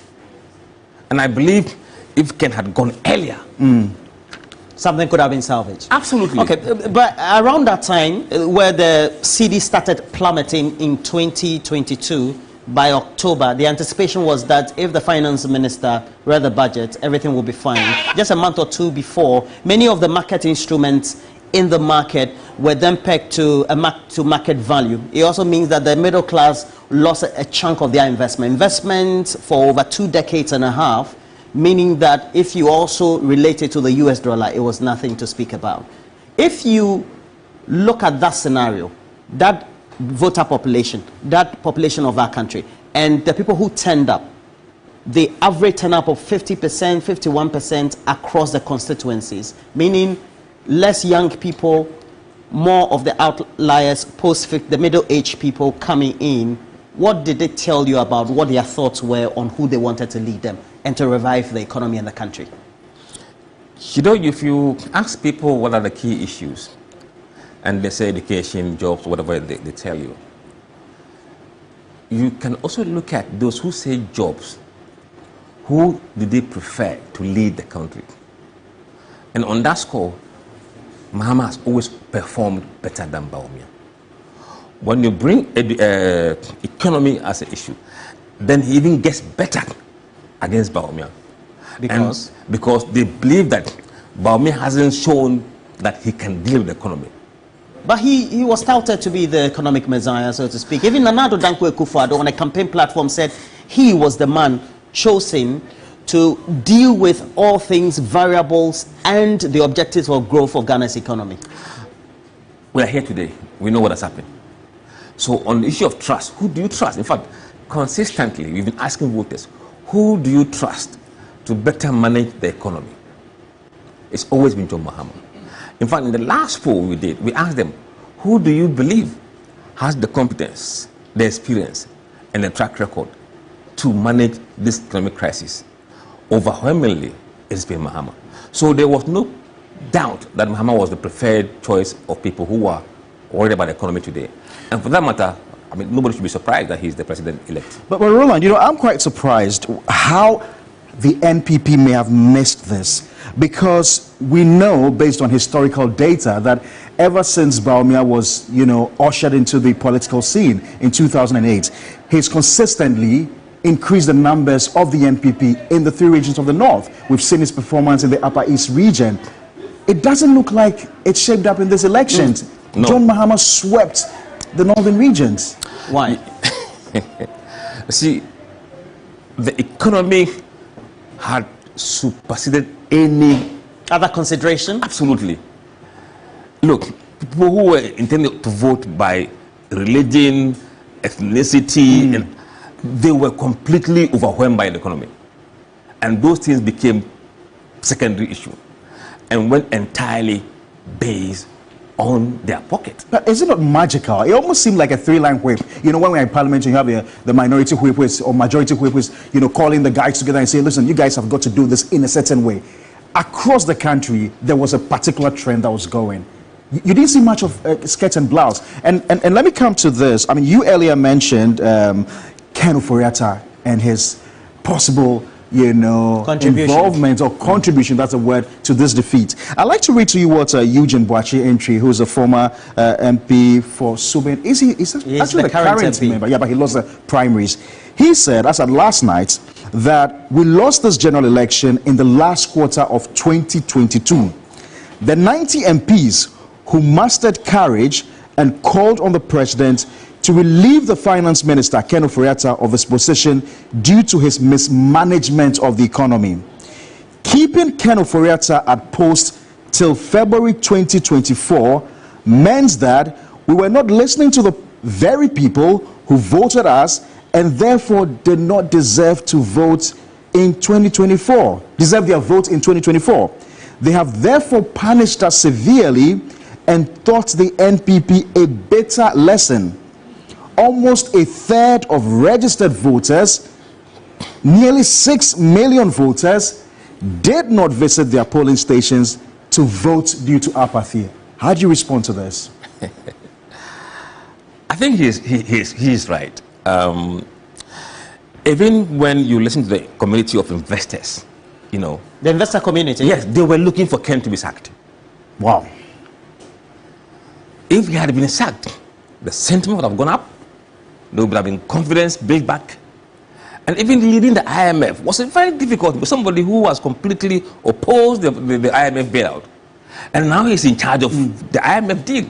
And consistently, well, you recall people like Kwame Pienim, respected economists, had called on the president to fire the finance minister. Joe Jackson, a number of them as well. Yeah. Okay, so Musadak, are you saying if Ken Ofori-Atta was booted out earlier, the results would not have been worse as we see it, astronomical? You're looking projectively 187 seats for the NDC in Parliament, or you're saying that, well, if he was booted out earlier, the MPP would have retained the presidency? See, if he had gone earlier, and I think people will accept that since Anta took over the Ministry of Finance, we've seen some kind of stability in the economy. We've seen some sort of confidence in the economy. That would have felt into the public sentiment about what we call, do you believe that things will improve in the next 12 months? That question would have been improving. But there's a link between the people's feeling in the economy and the polling numbers. You can't retire the two. If they were hopeful, they would have been second guessing. Maybe let's try Bawumia. Maybe let's try him. You're not sure? You're not sure. No, but you are not sure. No, I didn't ask them the question. So the question I asked you directly is this. Projectively, 185 to 187 seats. This has a voter differential of 1.5 million, again projectively. So the question is direct. Are you saying that if Ken Ofori-Atta was sacked earlier, was booted out earlier, that there would have been defeat but marginal, or they would have retained the seat? No, it will be defeat by marginal. Great. Much more respectable defeat. I see. Yes. Why is that? Not this lopsided landslide effectively. Lopsided? Of course. Landslide, because you see, no ruling government or sitting government has lost this way before. And that is very significant. And the consequences of this could be dire, because with the weaker parliamentary numbers, you have no voice in parliament. Almost like a rubber stamp? Rubber stamp. Yeah, yeah. We're looking back like the 1996 government Rawlings type of administration. So complete shake-up. It weakens the party in parliament. And once you're not in government, it is the parliamentary caucus that keep your voice out there. What's the difference between them? At the time, we said it was massive. The reasons or the sentiments why they saw that win, and then today. If you look, I think about 6 months ago, I said that if care is not taken, MPP could lose with 2 million votes. And people were laughing at me. Wow. We did the maps. Yeah, I think I remember yes. that. Yeah. I said, if they don't take care, they could lose with that million side of vote. Now, if you look at what happened in 2016, people were fed up with the doomsday, even though it had theoretically been addressed, because it had impact on their pocket. On their businesses. On their businesses. So the economy was the center stage as well. Then you have the add-on free education. Now people thought, look, this is something marvelous. I mean, so that wind of change blew out NDC, gave them the nearly 1 million vote. If you compare that anger to what it is today, we are on a different level of frustration and anger. Wow. And what you saw is clear reflection of people's You're saying impatience. the anger today among the voter population is due to hunger? Yes. I see. Quite interesting. Well, let me drift a bit away from the presidential and come to the parliamentary. We've seen the mighty fall.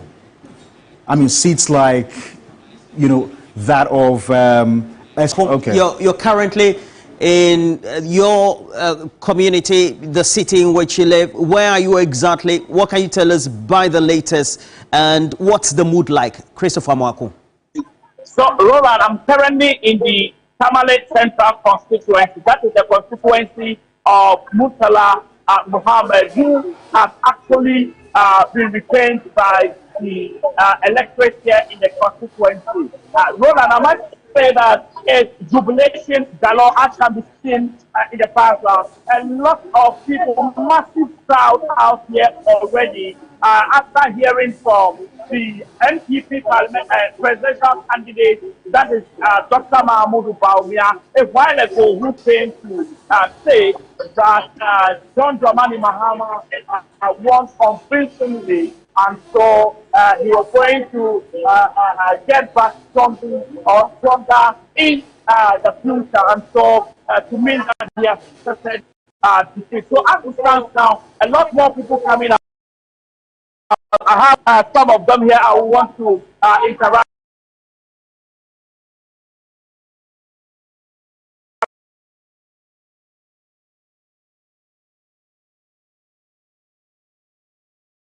with. They have only been saying that they're very happy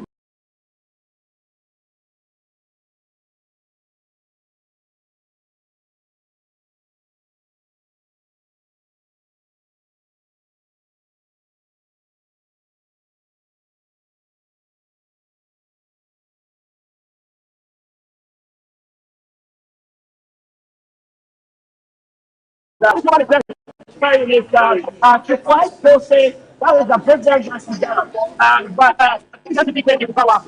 The economy has been favoring her. Prices of commodities, food items have skyrocketed, and so business hasn't been good for her. And that is the reason why she went out yesterday to vote for John Dramani Mahama. And this morning she's out here to circulate the victory of John Dramani Mahama. I'm a gentleman here. When I told you about pulling your writing skill, what does this victory mean to you? This victory means a lot of something.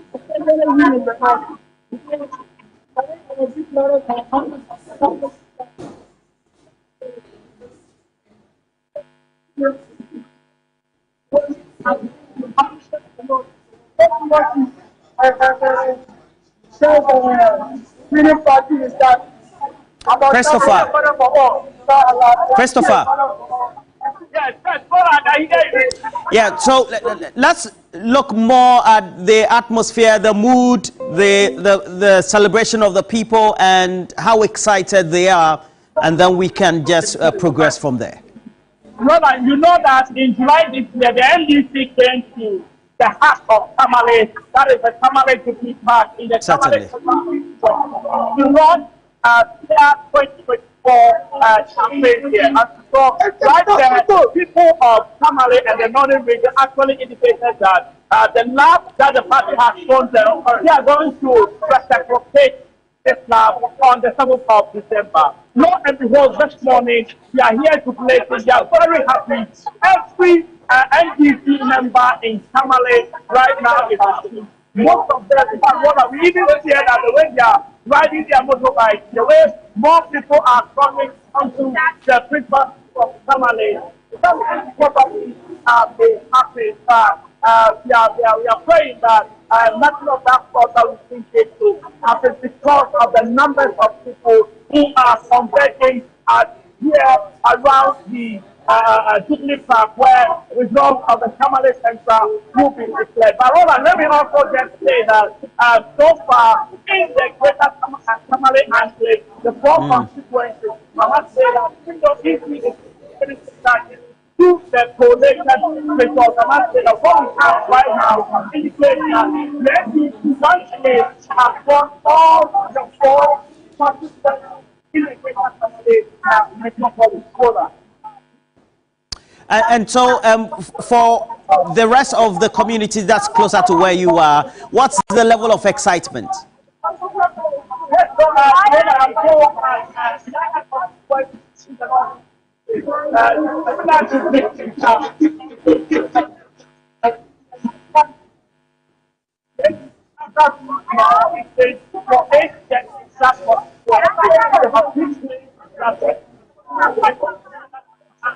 Well, Christopher Opokuda giving us the latest from the Tamale Central constituency, and this is at the heart of Tamale itself, having a lot of interactions with the residents, the voters themselves, and how excited they are with the formal announcement by Dr. Mahmoud Bawumia that he has conceded defeat in this presidential race, meaning that John Dramani Mahama, because subsequently looking at the projections and the numbers, is now going to be the president-elect as we await the formal announcement by the Electoral Commission of Ghana. And of course, when that is to be made, trust us, Ghana decides 2024. Your election command center will be there. We're live 3FM 92.7. We're also streaming across as well, and then also TV3. And you go search for TV3 Ghana where we are. But look, Pakwesi, looks quite an exciting period, and there has to be a reason why the campaign was this way. And Dr. Mahmoud Bawumia went in a certain style, Pakwesi. Very exciting, you know, as you can see right there from the south to the north, there's jubilation. People really were expecting this victory, and I think that it has come at a good time for them. Christmas will be very good for them. But I was just asking, you know, Musa Dankwa, before you took that interview, about the mighty falling and why they're falling that huge. First, I think the general economy was a problem. And for that matter, when people decide to punish the government, anybody that is leaving the government gets punished. That's the first thing. And then second thing was that towards the end of the campaign, the MPs embarked on monetization campaign. Money was awashed in the system. Indeed, when you look at the exit poll that we conducted yesterday, 56% of respondents said they were offered inducement by the MPP. 56%. 22% said NDC offered them inducement. About 12% said both did offer them. So you could see that money for the first time was awash in the campaign. All right. And people became repulsive of it. Please just hold on. We have to go to William Evansenkom. But William, it's the first of everything. The first time that we're having a former president get a comeback to win the race, get back to the presidency, the Jubilee House. Also a first time where we are having our first female vice president. And for many people, that is crucial in many firsts.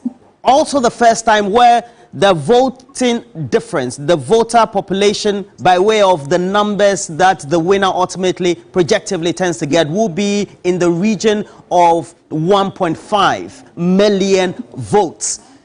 How are residents of Kumasi reacting to that, knowing that this is a stronghold of the ruling MPP?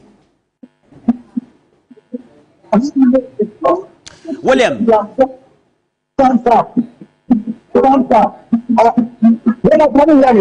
Yes, I can. So everything that you are saying comes down. And it was compared to that the cluster of one.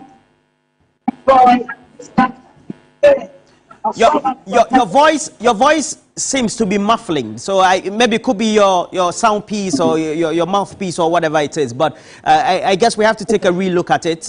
But if you can also just adjust yourself, I don't know whether that helps by way of the reception. Go ahead and let's see. All right.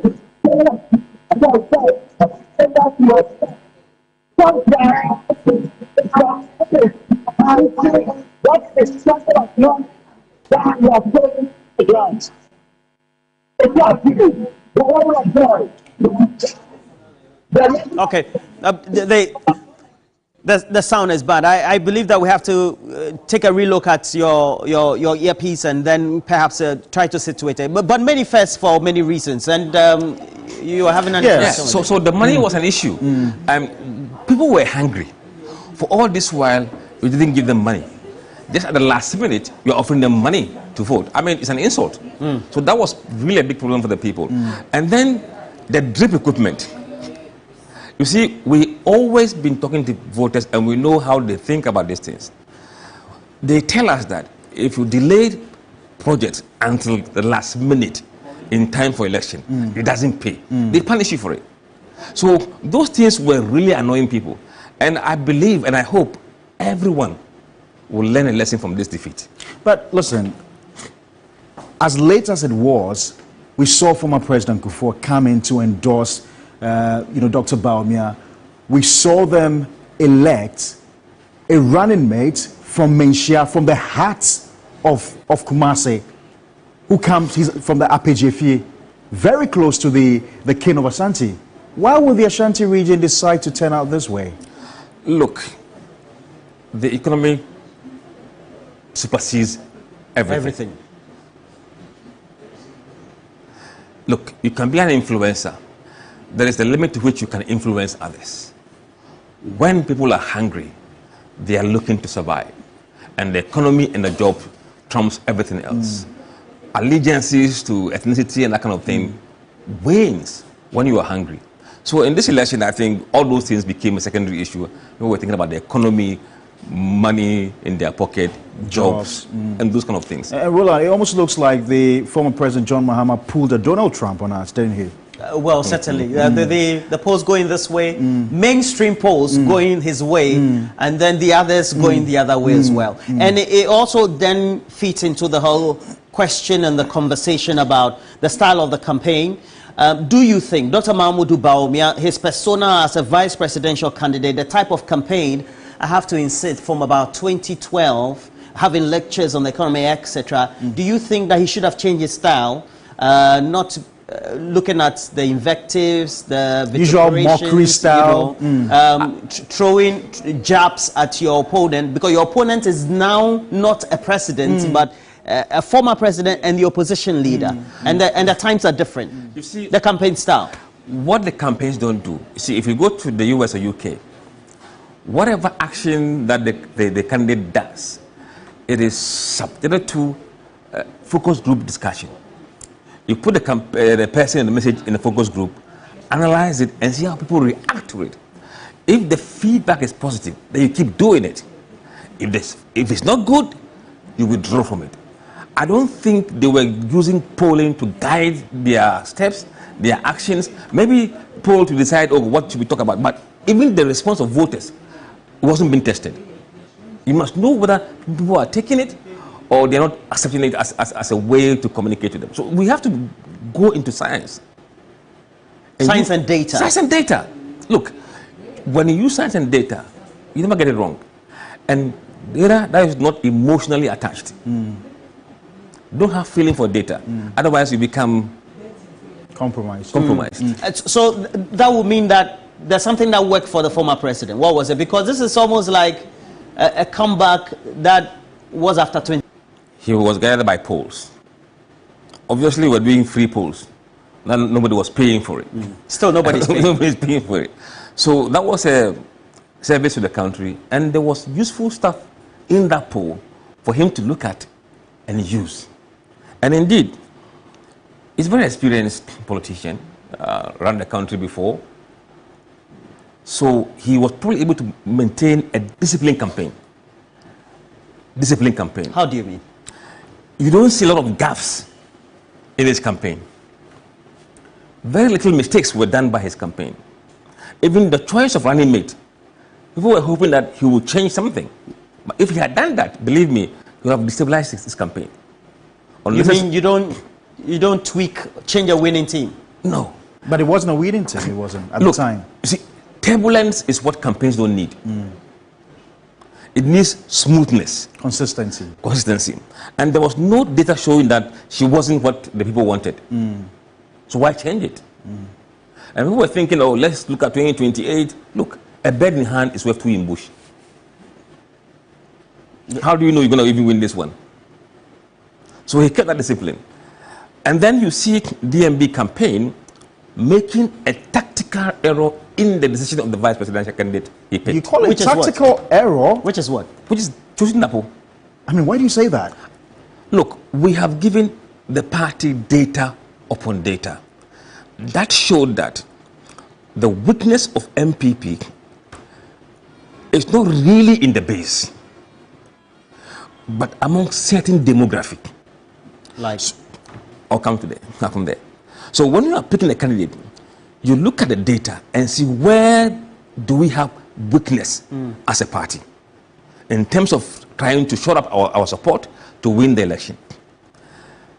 The data has shown consistently that among the charismatic churches, among the Pentecostals, who form about 45% of the Christians in this country, are not enthused about DMB.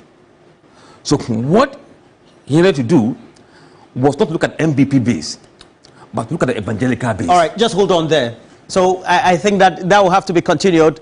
Cookie T is with satellite station in Tamale. And Cookie, where are you exactly? What's the level of reception or excitement around you? It's been amazing here in Tamale, and currently we are at the library, the Collation Center, the Tamale library at the Collation Center, where the Member of Parliament elect is about to be declared the winner. But quickly, just to get into the numbers for you, for presidential, John Mahama is in the lead right here with 69.53%, representing 48,374 of the votes. And Vice President Bawumia is in second with 29.67%, representing 20,643 of the votes. Now, for the incumbents, we already know that it is Honorable Murtala Muhammad. He is in the lead, yet to be declared by the EC, but of course, we can give you the numbers before the proper declaration is done. He's already here at the Collation Center. He is in the lead with 75.8%, representing 51,592. While the MPP's Sule Salifu is tagging along with 24.2%, representing, I think we need to check on this figure, but that is 24.2%. So we are here at the Coalition Center getting ready for the EC's declaration. But the difference here, we can let you know the difference for presidential, which is 35,188. And we can confirm right here that President or ex-President Mahama or President-elect Mahama is in the lead in this place. We shall cross over now and engage the Honorable Member-elect Murtala Muhammad. Good morning, sir. Comrade, exactly, Comrade Murtala Muhammad. How are you feeling? What does this win mean for you?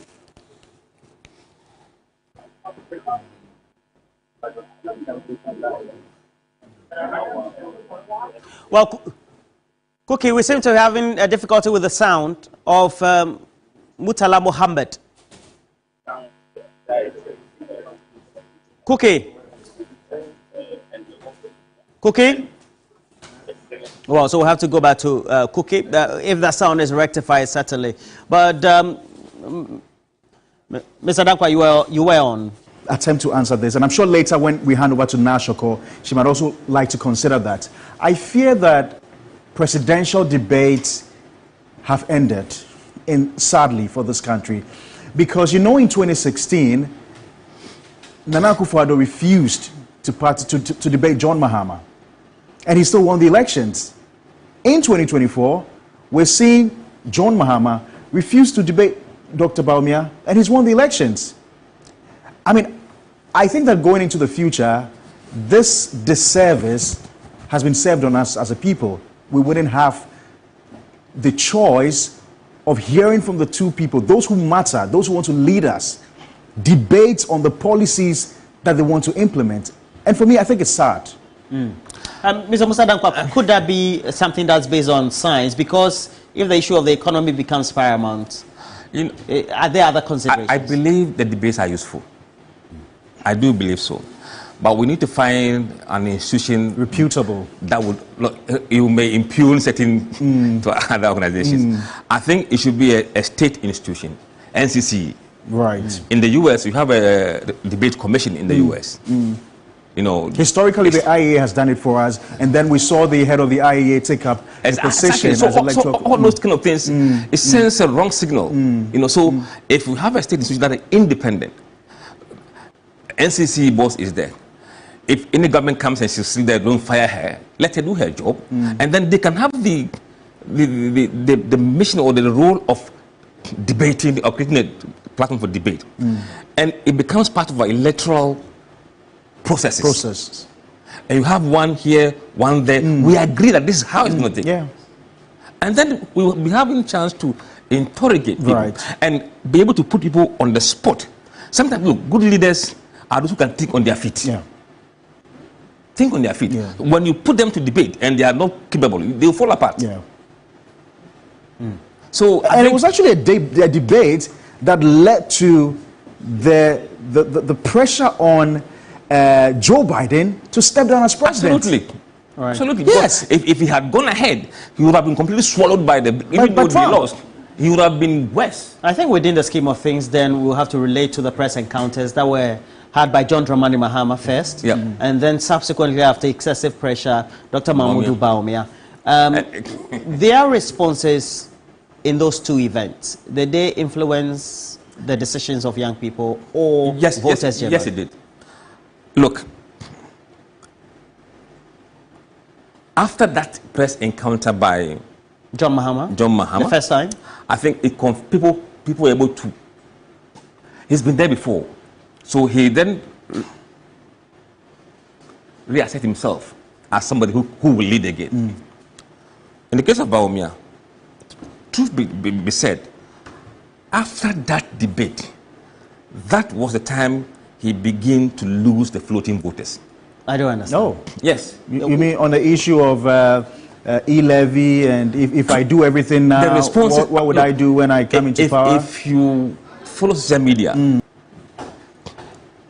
the polls that were done yesterday, exit poll, shows that he won only 31% of floating voters. Your exit polls? Yes.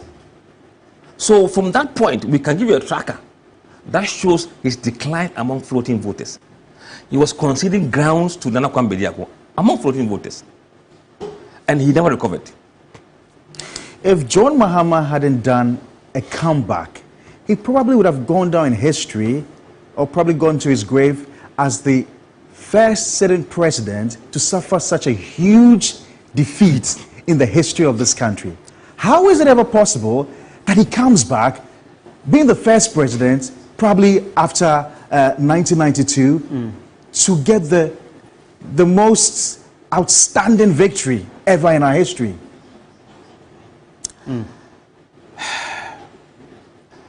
I think it tells you that Ghanaians are angry with the current system, in that they were prepared to do anything rather than retain the current government. What the results from coast to coast, from Hamile to Aflao, from Agizim to Sankasi, the Greens have spread all over. It tells you something. People are not happy at all. Look at the green map. I mean, Ahafo and Bono. Look, the last poll we did, and people were saying we're crazy. We said on a very, very bad day, MPP could win only 3 regions. And on a very good day, they could win 2. I don't know the numbers right now coming from the region. Yeah, we'll be updating the numbers formally as they come as well, and also as certified by the Electoral Commission. But in the meantime, let's go to Aswanse. It's where we have one of a good reporter so far, consistently great experience, Ibrahim Abubakar. Ibrahim, what's the latest from Aswanse? As you can see, sight and sound, people are in a jubilant. Even though officially EC has not declared Muntaka as the parliamentary candidate to elect as maybe it's a done deal for them, and they have started with the jubilation. In fact, the jubilation started just when Dr. Mahmoud Bawumia gave his concession address. He has considered, now they are not waiting for the Electoral Commission to officially also declare John Dramani Mahama as the president-elect for the Republic. So they have started with their jubilation. In fact, most of them are excited that Dr. Bawumia has saw the need to concede even before the Electoral Commission comes with the election. I was sharing again with some of them, but I ended up with some of them. I think we have a video, we can take a listen to what they have been telling me with regards to Dr. Mahmoud Bawumia. No, the video is not ready, but just summarize those for us. If you have a number of them, you can also speak to them. Well, okay, so good afternoon. You are live on TV today. I'm saying you are jubilating, but you are in an picture. Why? The presidential candidate of the NPP has considered defeat even before EC giving yes. What do you make of it?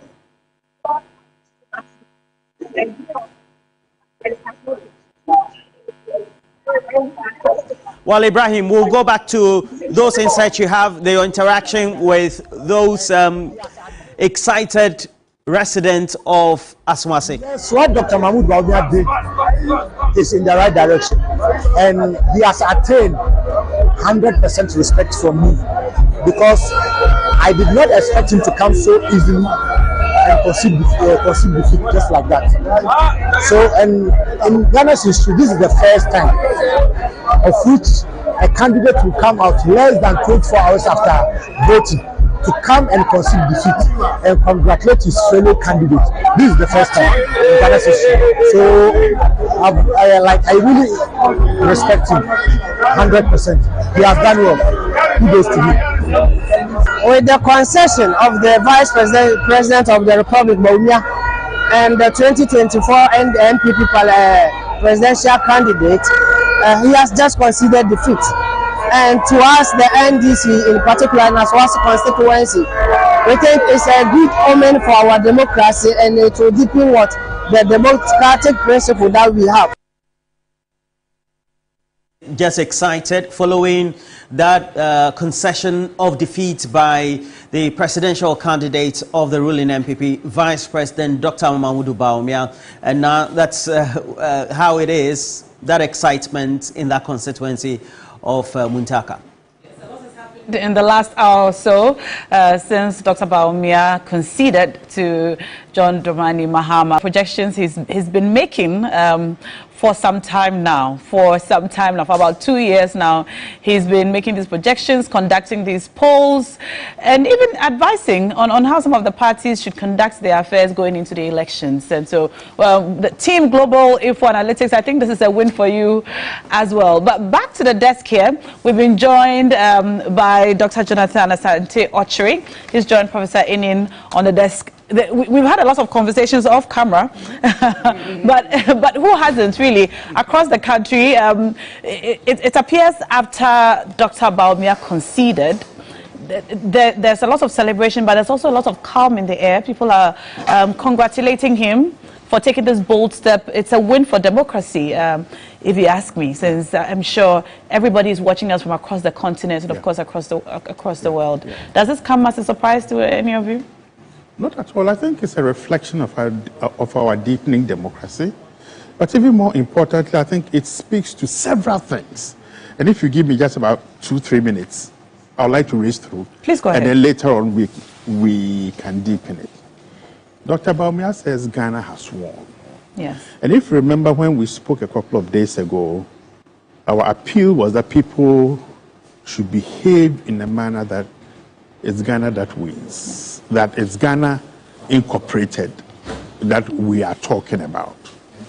But you see, now, because people used fake news and misinformation to create the impression that we were violent people, that this election will be violent, and people retweeted it or repeated it in a manner that sought not to caution us to say, guys, be careful, but it was almost a given. So, are you referring to the diplomat?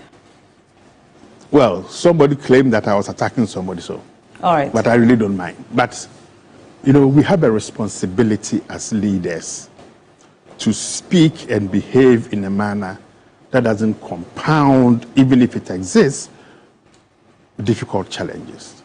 So having come through this, and Bawumia having shown the maturity and the basic decency that we are, sort of associated with him, I think we've won. We've all won. My appeal to the victors is that they are magnanimous in their celebrations. Because once more, our enemies are out there wishing that in our celebratory mood, we will fight. Bawumia also talks about responsible behavior. Yes.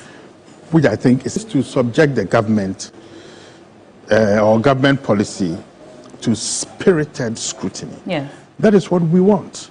Unfortunately, it will not happen in Parliament because, and I think Dr. Ochre is here, great to meet him finally. If we see the changes or reductions in experienced parliamentarians at every election. For this particular parliament, the 9th parliament, or for the outgoing 8th parliament, the number of more of experienced parliamentarians who went for re-election was considerably low. Yeah. And knowing how great people have fallen, we are going to see a 9th parliament that has considerably less experienced legislators. So the ability to hold government in check is going to be low. Why do you think so? I mean, they come in without the experience. It takes quite a bit of time to be able to hold government accountable. Also, to know the legislative rules. Okay, to learn the rules. To learn the rules and the behavior. You know, the power in Parliament is not a mandate we've given to you but it's the mace, that piece of wood that lies there. And you cannot turn your back to the mace when you are talking. So just like I am talking to you, I want to make a very big point. This is where the mace is, and then I turn around and say, look, you can't do that. Okay. Not only that, we've got to ask ourselves as Ghanaians, what is the kind of politics that we want? What does this victory tell us? And I think what it tells us, from where I sit, is that we are looking for more nuance, more participatory engagement by sightings and interpretations of what God wants the outcome to be. Okay. So God is an honest, every God is an honest God. Every God is an honest God. Is an honest God. And no God speaks with two voices. Okay. So it just tells you the number of charlatans. As you speak, you're seeing live visuals on the split screen over there. There are visuals from Leje Kuku. So as we speak, just know that what you're seeing on the other side of the screen are all very live visuals happening right now, which is being streamed. Let you know which constituency we are streaming from as the visuals come to us live on the show. Prof. Leje Kuku has been quite tight. Yes. So it's good to say that people are not over-jubilating and misbehaving. I can see somebody carrying some kutu or kuku there. Yes, some pot of some sort. You know, I hope there's not alcohol. Yes, that is saying. It's probably Otinshinu. Okay, all right. Yeah. You know, so these religious leaders must today... He says what? Otinshinu is the water from the base of the kinky pot. So after kinky is cooked, and their predictions haven't come true. Must be ashamed of themselves. And I think their followers must be questioning them. Does this man read the Bible well? And does he truly, or does she truly hear God's word? Right. But from this moment that candidate Mahama is the presumptive president, I think President Mahama and his team must know one thing, that this swing is because we are looking for a new type of leadership and a new type of politics. All right. Let me come to you, Doc. What does this victory tell us? Prof, thank you. Let me take the... Just in, we have information also that Alan Chamating, leader of the Alliance for Revolutionary Change, the Butterfly Movement, has also congratulated the former president, John Dramani Mahama. We'll bring you some visuals from there shortly. And just to let you know, Alan Chamating has congratulated John Dramani Mahama. All right. And let me come to you, Doc. Well, I think I have a lot of things to say. I think the day before the American elections, we were having an interview on Angel TV. And after the debate, and I said, Dr. Asa Asante asked all of us, so who do we think is likely to win? And out of the 5 of us, the 4 never said anything. I said, well, mark it on the wall. Trump is winning the elections. What CNN has been projecting to us is not accurate. And Trump will win based upon the economy. When Trump won the elections in 2016, before he exited, for the past 66 years, that was the time America had the lowest unemployment rate. And so that then was something that the people recollected, and the issues of immigration. And then there's something else. What Aristotle tells us about universal truth. Universal truth. Yes. Human beings are rational everywhere, whether educated or uneducated. And the argument is that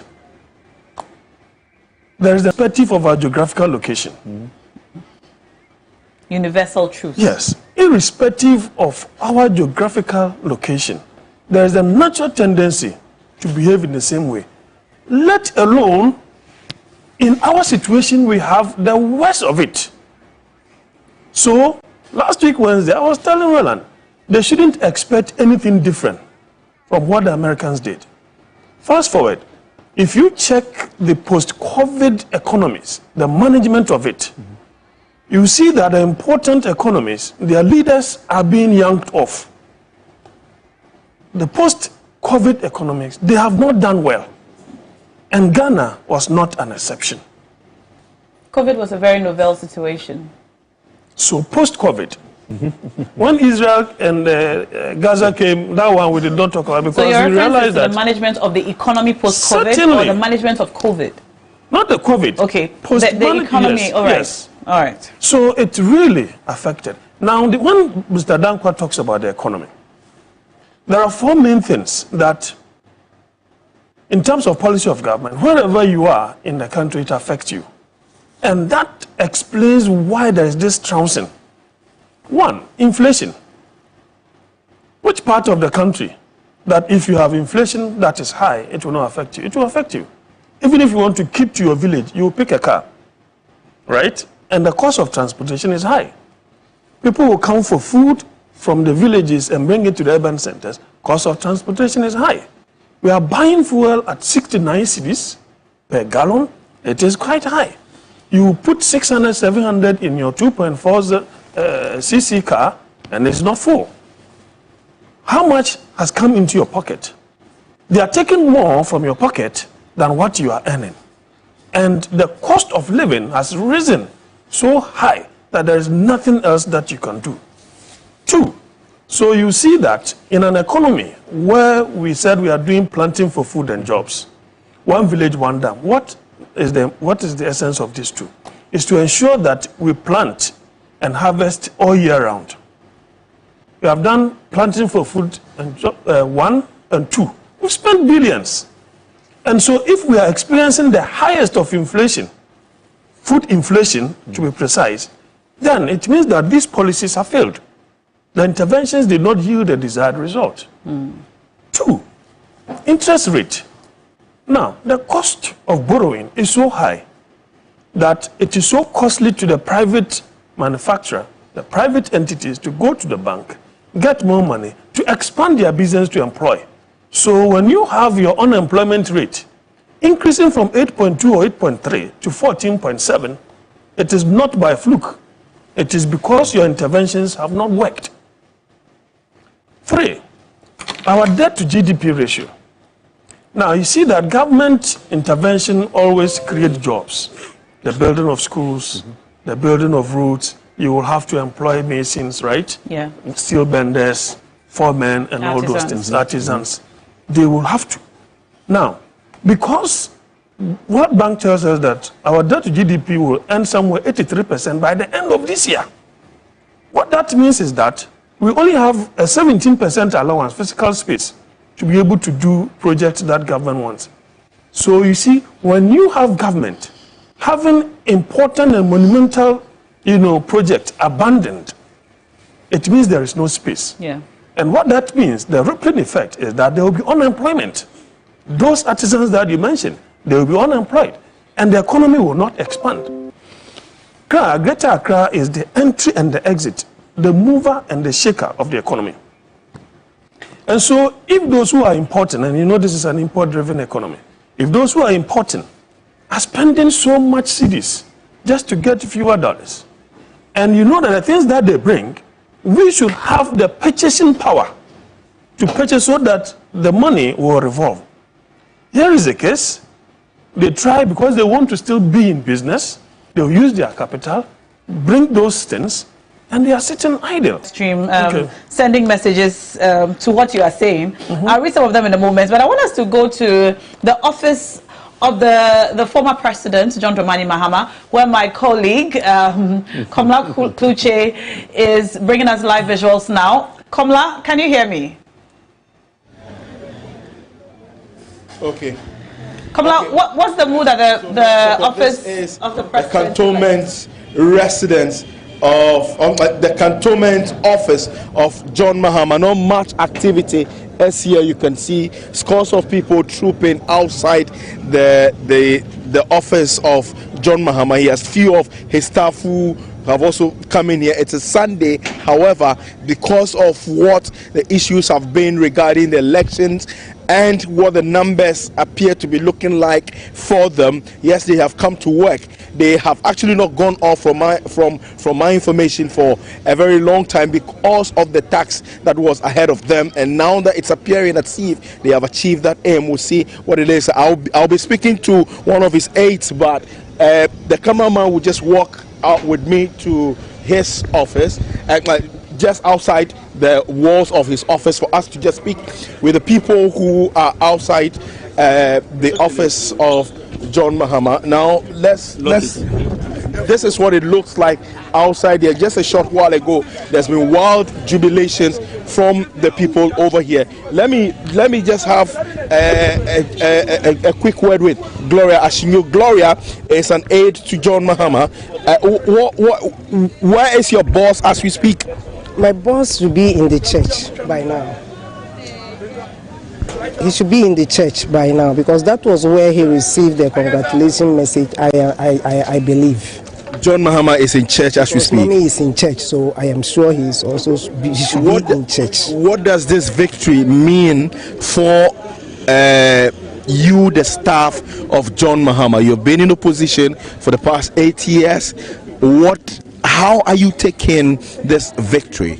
Yeah, we accept this victory as it is the doing of the Lord, because God in his word said he cannot be mocked and nobody can take his name in vain. And so this is a sweet victory that is depicting the power of God to Ghanaians, that he is the God that does not share his glory with anybody, and you cannot take his name to dupe the people of his country. Remember, Ghana is the center of the world. Yes. And people believe that this was where God stood to create the world. And if Ghanaians have been the people of God, Muslims and Christians and other religions for all these years, and have cohabited in peace until the entrance of this tyrant of governance that we have experienced for the past 80 years, God is a jealous God. He has to fight to redeem his country back to himself. And thus we took this victory, as it is something that is the doing of the Lord, and we glorify his name. Gloria, I didn't know that you were a preacher, but the next thing that I will ask you is, what is the amount of the pressure this victory would put on John Mahama? Yeah, the pressure that this victory will put on John Mahama is because of the 24-hour economy and all the infrastructures that have been left in the bush, the uncompleted and the one they have so-called started and they have not gotten anywhere, but they have started with the money, the hard-earned tax money of Ghanaians. He is supposed to complete all those. Okay. But I can assure them, he is ever ready, even from this very moment. If the statutory declaration should be declared this afternoon, declaring him as the finally official president of the Republic of Ghana after the swearing in, work began. Okay, many thanks. Let me speak to these other people. Chief, what is your expectation of John Mahama with this victory? What's your expectation? It's glory. It's glory, glory, glory, glory. My name is Agbalonyo Isaac. I'm a taxi driver. When I work, I can't see where the money pass. When I went to maintenance, my money all locked into maintenance.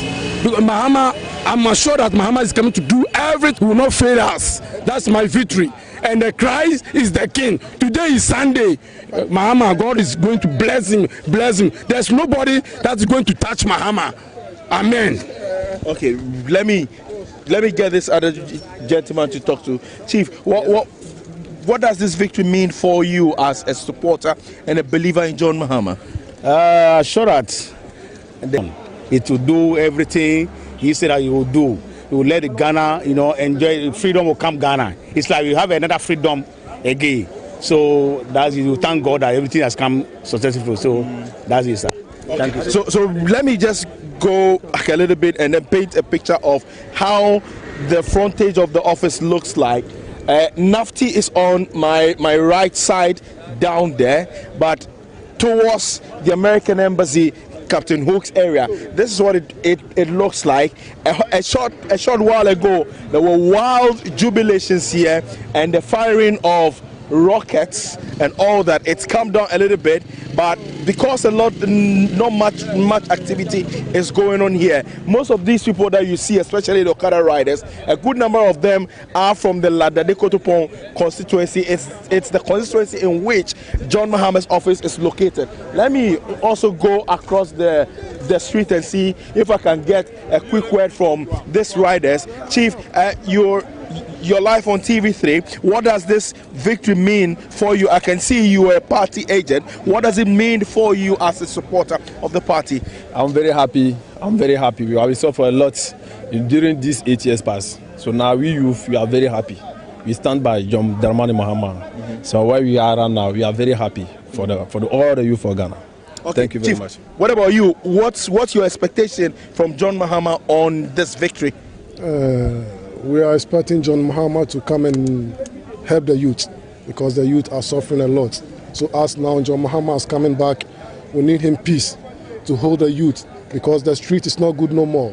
The police are so worrying the youth now. So we are pleading on him as now he's on power now. We have to do something for the youth. That's what we want. Okay, let's just walk a little bit towards this side because a good number of them are gathered here. I can see the Concerned Drivers Association who are also here in their numbers for us to just speak with them and see what their issues are as well, what they expect of him. Chief, the Concerned Drivers Association, menim say moko around a campaign ma John Mahama. This year no when yan kunimdi e die na mo hwehwe. Ajame chia oba ofidi kesi so ene atiefo a etie na wiase a. Ade kura asisi a ye hwehwe no. Omampani Mahama ene ne tenase e de nkrata egu so ampa so oluman ehyehyɛ omone ma no omantwo machi anyayere anyere enyaye. Yensema yede koto oluman anim na no om manifesto no oluman e kan. Yede mpaibo ene ahode eta na chi ene yandisi fo na se. Bosha wo shema driver for no omani wi mfie da. Na sebi ye hu se NDC for ene betima ayede aboa driver for. Because MPP eba oman mu no mo bebu oman na omba driver for ye ble. One se oman to petroma omma police chie. 3 omu gu ye adwuma omama driver for ble na se ne nyame ya adom na se concern etimi ene omampani Mahama Shia na se de bo hye na ashto anim na so obeka na so so ba ma ye ogidie wonimu se obeden obaya maye enu nti ene na no pay mafa se kan be mema ye papa akwaba. Okay. Many thanks, Concerned Drivers Association. Let me see if I can get, if I can speak to this youth who are here. Chief, what's your name and who are you and why are you here? I'm Dominic Azaleko.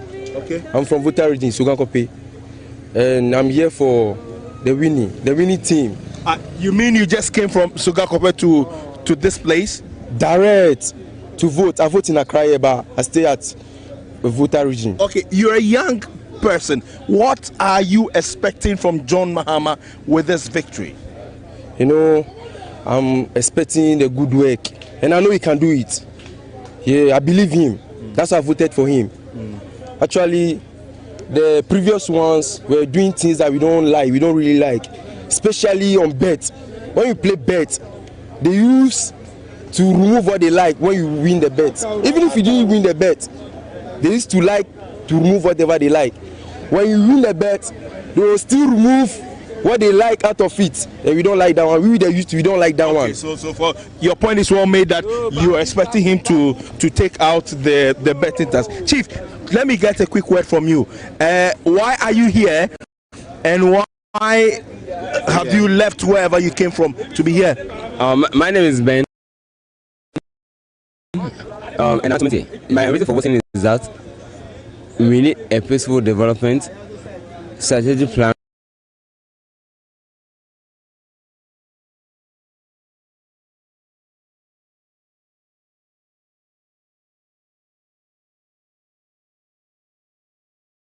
Which help the country to develop, of which we don't even expect. But with him, we know that the reason why I voted for him, and I trust him, and I believe him. And that's my only way that I can confirm to his development and achievements, of which he is come to bring it. Okay, many thanks. Well, I mean, this is what the situation is like around the cantonment office of the flag bearer of the NDC and the president-elect John Dramani Mahama. And you can see from the shot that huge umbrella that's over there.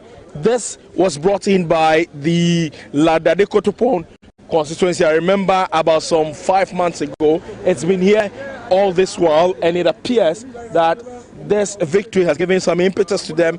And you can see a host who working shade under that umbrella.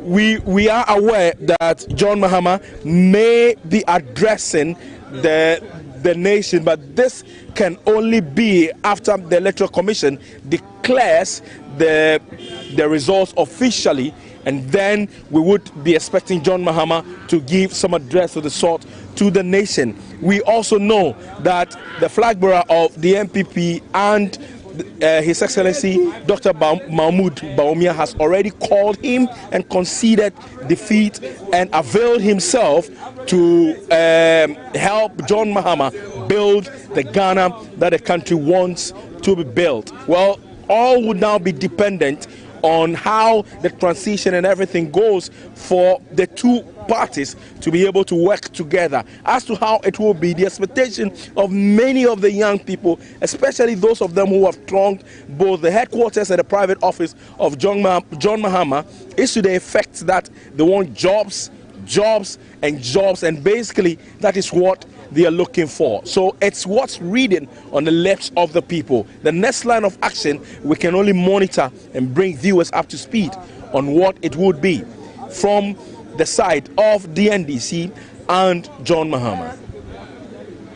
And as those visuals and sounds from the office of the president-elect, John Dramani Mahama. And we're told he's in church now. So if you could go closer to the church so that when he comes out, we'll be able to hear from him. But I think while in church, he's taking a moment to go on social media to post a tweet. If I could just read that. Mahama tweeted this. He said, "I have this morning received a congratulatory call from my brother, Dr. Mahmoud Bawumia, following my emphatic victory in Saturday's election. Thank you, Ghana." And that's a tweet by John Dramani Mahama. He tweeted this at 9:34. Just around the time we heard from the vice president, just around that time. And now we're told he's in church, he's talking to the Lord. When he finishes, Komla Kluche will be just in the vicinity to bring us, hopefully, a word from the president-elect. So back in studio, I'm still here with Dr. Sanchi Ochre. You were speaking before we went over there to take those yes. So he who have ears, let them listen. Obviously, the government that will be hesitant, they will have to do introspective analysis, you see, of the things that have happened. Mm-hmm. The other thing is that if you look at Afrobarometer, yes, the data that they brought, they are telling us that 83% of Ghanaians, Musa Dankwata says 65, 83% of Ghanaians tell us that we are headed in the wrong direction. Yeah. Or we are on the what? A bad path. And you think that that will not reflect in the general elections? Then which people did you do the polling with? It will reflect. Look at the corruption index, the ranking. Corruption perception index. The ranking that came. I'm talking of the ranking, that for parameter. Yeah. When did we hear that the Jubilee House is part of the list of corruption? Until this government's time, it surprises me. The first one, the culprit is the police, because they can do it openly and secretly. The second is the Jubilee House. Unbelievable. The third is Ghana Revenue Authority. So it means that as a nation, we may be hemorrhaging over there. And that is why we are not performing well. The fourth is Parliament. Fifth is the judiciary. What is the judiciary doing out there? The perception about them, the reforms that we have been talking about ought to take place. Whichever way. I mean, it is this current judiciary, the Supreme Court, that can tell us, convince us that your birth certificate is not indicative of your Ghanaianness. I mean, I don't know how to reason about, because if my mother's name, my father's name, that on my birth certificate indicate that they are Ghanaians, the child that they have given birth to cannot necessarily be a Ghanaian. How do you go about that? And when she was asked during the vetting, you know the response that she gave. There are other issues that affected government. Let me say, LGBTQ, the way the president dilly-dallied, the Christian fraternity, I'm not too sure. The Islamic fraternity, I'm not too sure. They believed in what they made. He is taking that kind of lead, and you are not able to convince him that for the sake of elections, kindly do so. And the Supreme Court, you know, panders to this by telling us that you are giving the ruling on the 18th of December. With this victory, what would they use it for? Probably we will still have to, you know, use that. But did the MPP really have a message? Everything was hinged on the free SHS. And I'm likely and also digitalization and the creation of digital jobs. Well, I think that overwhelmingly it was free SHS. Overwhelmingly, everywhere. That was the main message. That's the main message. But this is what I wrote. Now, how do you focus on free SHS? You want to be a new government. So there is nothing new, there is nothing fascinating about the messaging that you went out there. Because even with the free SHS, there are problems. If you listen to Musa Danko's data, those who enjoyed so-called free SHS, that particular grouping, in the data, most of them had said they were going to vote for Mr. Mahama. How come these people who have enjoyed free SHS and the benefit, so to speak, will still want to vote for that particular? But they also did say that they were going to improve upon the free SHS. But before we come back to you, let's go to the Volta region now, where Faisal has live visuals for us on the mood in the Volta region right now.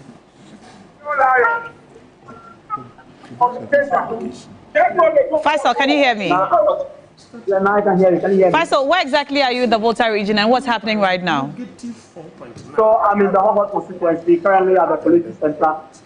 Let me inform you that the results for the Hobart constituency is yet to be declared. That is for the parliamentary seat. And then it's yet to be declared? It's yet to be declared. Okay. In there is the member of parliament elect, Honorable Thomas Walanyo Cheko.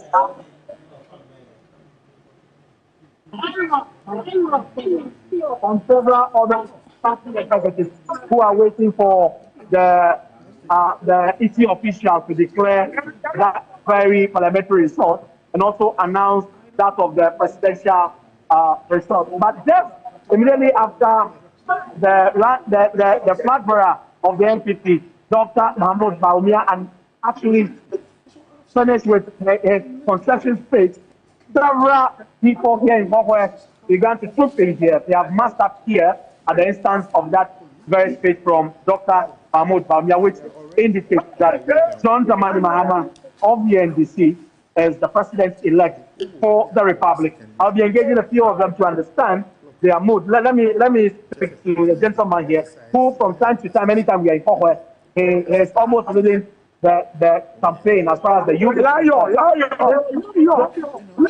This must have been a very tough journey for you, particularly when you go against no other person than John Peter Amawu. It must be a very tough journey for you. You are not far from the truth. If you can tell from my voice, it has not been easy at all. Since from when we began the campaign, the radical, yes, my brother just said that. We went to the north, it wasn't easy. I've said it even in the north that Amawu never won Hogwarts seat, even at the first place in 2020. Okay. With shenanigans, with gerrymanderings, they were able to steal the seats at the time by taking off the South people. If they were among us at the time, Amawu will never have been an MP of Hogwarts, but God willing, the right people have spoken today. And then we now have a new MP elect in the person of Walanyo Cheko. So much excitement. polls suggest that John Peter Amewu has lost that seat there. And we're going to try to go back there again and speak to him live. But until then, we're going to come back to the studios and continue our in-studio discussion on what has transpired over the last 1 hour. We'll also go to Bole to talk to our correspondent there to bring us live visuals, the mood in the area, and what the winning candidates have to say. It's the hometown of the president-elect. He's not, well, he's at cantonment at the moment, so he's not there. But the mood there will be interesting to know. So we'll bring you live visuals there in a moment. But back to studio. One of the questions, or one of the suggestions that we see constantly come today, that's been coming on our live feed, is a question about whether the voting pattern of Ghanaians during this election is an indication of their feeling about Dr. Bawumia's, if you like, his ability to be able to actually manage the economy and the country, or about their sentiments about how the president, His Excellency Nana Akufo-Addo, has run the country. Well, I think it's a mix of both. But I think more importantly, if I go back to what Dr. Oche was saying, it was also the arrogance of power and the misreading of the sentiments of the people of this country. Let me make this point and make it very clear. The MPP of the last 8 years is not the MPP that we know, or the traditions of the UGCC becoming the Progress Party, becoming the Popular Front Party, and now the NPP. This NPP does not have, or does not share the principles and the values of the Daroches, the Kofi Brifa-Buziers, and then the Selbis. Which values do you speak about? Of respect, of dialogue, of consensus, and of being empathetic, even as a conservative party. And is this in reference to the president or the party as a whole? It's with reference to the president, because he... Current leadership. Yes, the current leadership. Okay.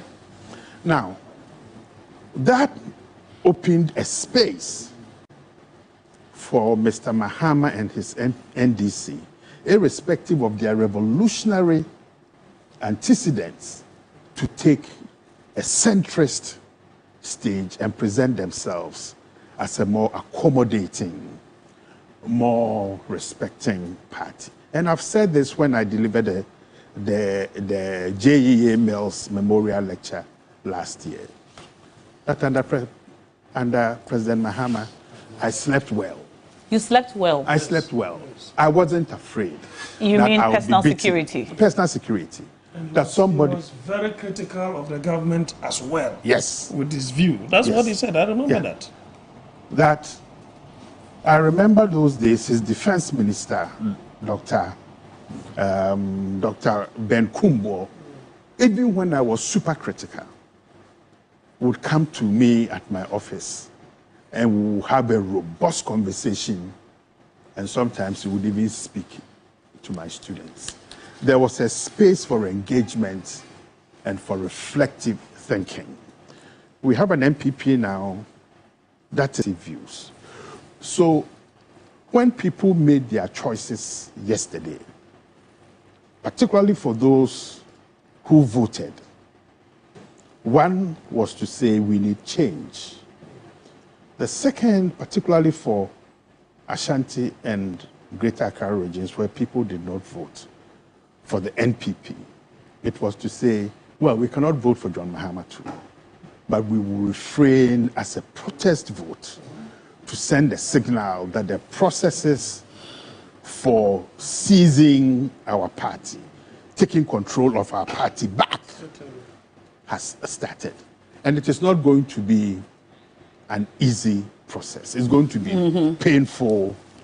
We are going to hear some really... Moving forward. For all parties. Moving forward. Let me make a last point before I have to run. You have to run, all right. That for those that Ghanaians are giving this power to, it must be handled with care. Because the joy that we feel or they feel today, in 4 years or 8 years, the shoe may be on the other foot. So one is about language. How do you speak about your opponents and to the people of Ghana?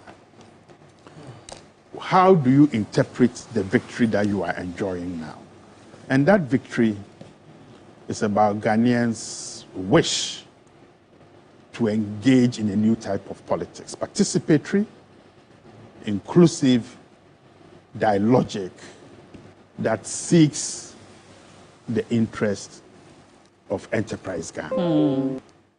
Any other thing else might lead to a social upheaval that we may... To hear from you and to have you on the show. We appreciate your being here, and we hope you are able to join us again until all of this is over. We're going to cross over now to Bole, where my colleague Adam Salifu is at the Bolera Palace. That's the hometown of the president-elect, His Excellency John Dramani Mahama. Let's cross over now to Adam Salifu and find out what the mood is like there right now. What's the mood now at the Bolera Palace?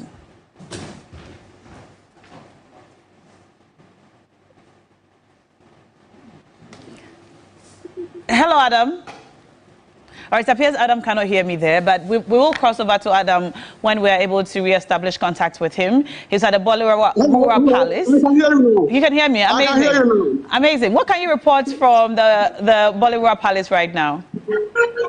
Thank you very much. I'm currently at Bolera Super Palace. It's about giving up about the president of the MPP, in the press of us around the 9 o'clock this morning, telling the Excellency John Dramani Mahama that he has been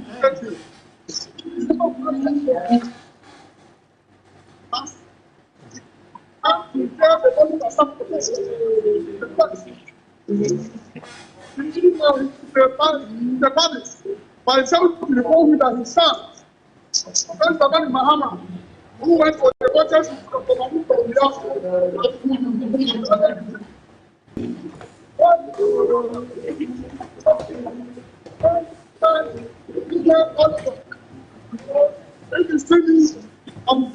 parties on the street of Boli. This is the reason why you have seen this atmosphere.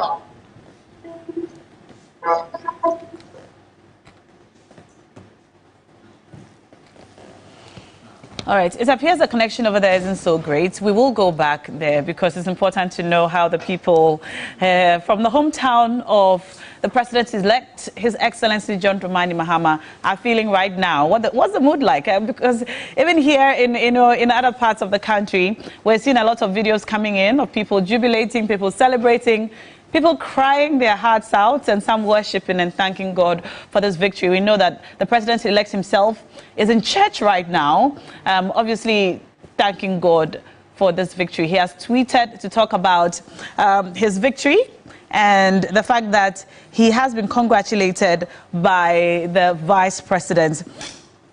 Also, we have some more tweets coming in I'd like to read. I see a tweet from Dennis Miracle Sabwaje. He says, Dr. Mahmoud Baumia just called His Excellency John Dramani Mahama to congratulate him as president-elect. Congratulations to all our NDC friends. Good job. Also, we see a tweet from Gabi Ochredako. He says, congratulations to the president-elect John Dramani Mahama and the National Democratic Congress for an emphatic victory. The people have spoken. Democracy lives. Ghana be the ultimate winner. All right, so there you have it. These are some tweets online. Doc, why are you smiling? Are you laughing, actually? What can you do when the general masses have spoken? All you need to do but is this is all very admirable, isn't it? Yes, why not? It's all very admirable. It's part of the democracy. Yes, it shows political maturity, and I think we can appreciate that. Yeah. Yes. Yeah. It's interesting.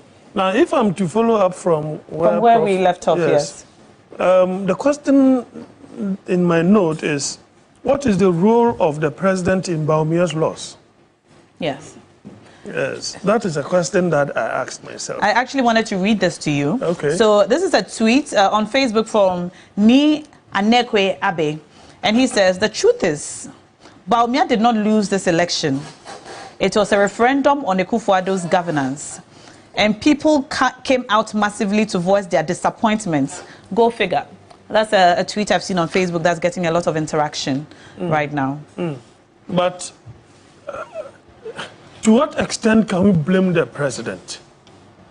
Baumia cannot escape the flak. Because if you look at from where Roland was talking about, from 2012 downwards, right? He was engaged in monologues. He was engaged in monologues. That is, he was just speaking and churning out theories and certain fundamentals of the economy. Now, he escaped public scrutiny in terms of his monologues turning into dialogues. And the very first time that he had a dialogue, that is the press conference that he did, you saw the rating. Yeah. It was abysmal. He was not on top of his brief. How can somebody ask you the second question, and then you open a book, and it's like you are reading responses that have already been written? And that is why I told them that, look, if it is about presidential debate, with what the vice president did and what Mr. Mama has been doing, if they should have it, he will be overwhelmed. You don't think he was ready to respond to what Ghanaians, the questions Ghanaians had? It's different when you do a monologue. This is what you're going to think on your feet. You may be an economist. But what I have noticed about Mr. Mahama is that he's been reading. He reads a lot and interrogates areas where he's not familiar with. So that if you come as president and you lie or you spin, you'll be able to find out the exact information. I don't think that was the case with our president. Our president or the candidate? Our current president. Okay. Maybe he had too much confidence in Dr. Baumia that he felt that he can handle affairs. Because how many times do you hear the president interrogate data? How many times? In his speeches. If it is just one year dot there and he's gone. Interrogate his own data? Data, like what Dr. Baumia does. All right. Do you get the point? But our president has made us understand that that is not his area. That's the more reason why he brought you. So he cannot, Dr. Baumia cannot in any way, exculpate himself from his loss. But there is no way anybody can convince me that the president has not contributed to the loss of Dr. Baumia. Even let's look at historical and acclamation at that time. You know what he did? He ensured that he supported the vice president to win. But he forgot that he himself had his own baggage, right? Of which the vice president then was supposed to take that one, as well as, churn out the new idea that he also wants to put across. So when President Rawlings's face was appearing one too many, that is what the issue of Professor Mills will not be his own man came up. Yeah. And how do you convince us that Dr. Baumia would have been his own man? When the sitting president is telling us that he's not ready to hand over to so and so, later on he changes his mind and says, well, blah, blah, blah. You know the history. I don't want to go into that. There are so many things. President goes about beckoning chiefs to rise. That baggage will affect Dr. Baumia. Why? It's a team. It's a team. We saw that leading up to the elections, there was an intentional attempt to separate the president from the candidate, the vice president. Do you think that was properly done? Did it work at all? Because some of the things you're referring to are things that Dr. Baumia did not do, personally or professionally. Yeah. You see, it is what I tell my students when it comes to presentation, that those who hide and they don't take part in the production of the material, in examination you will suffer. And those who would have taken part, they will find it easy to do the presentation and will be able to write good essays. So, I'm of the view that the president, in as much as, you know, Dr. Bawumia shouldn't have even added him to those, this advisory, the campaign team. You know, he put the former president, the president, because according to the Global Info Analytics data, the rating of the president was somewhere, some time ago, I think July, it was about 25, then it rose a little to 35. So it means that the ranking, the personal preference of the masses, the goodwill that he had with the people is gone. But the problem too is, if he does not support Dr. Bawumia, wouldn't also that have amounted to some kind of betrayal? And that have left you go and do your own things. But the argument I was putting across is that it is to what extent can you allow the vice president to manage and champion his own campaign? So that a little here and there, but you could see the president was so forceful. At a time, it became 3 against 1. Mr. Mahama will get sympathy vote. The president himself, his competitor, Dr. Bawumia, and former President Kufuor, 3 against 1. Against who? Mahama. Right. Everybody is saying that this is the person we want to win. Why? Why? And you know, when Mr. Mahama came for his last campaign, right? The rally? The rally. Okay. You could see on his face, man was really tired. Yeah. I said, wow, that's not an easy job. In fact, it got to a point that Bawumia really ramped up his campaign and became a bit problematic for the NDC. And that is why, wherever Bawumia left, Mahama went there. To destroy, you mean the locations? Yes, yeah, it seemed like they were following. Which he had built. Yeah. And to destroy that which he had built. Yes. To do his own campaign. Hey, because you've gone out there to tell the people, convince them, blah, blah, blah. Is it to go to the Ashanti region 15 solid days? And I don't know, maybe... And then he went back again. He went back again. Yeah.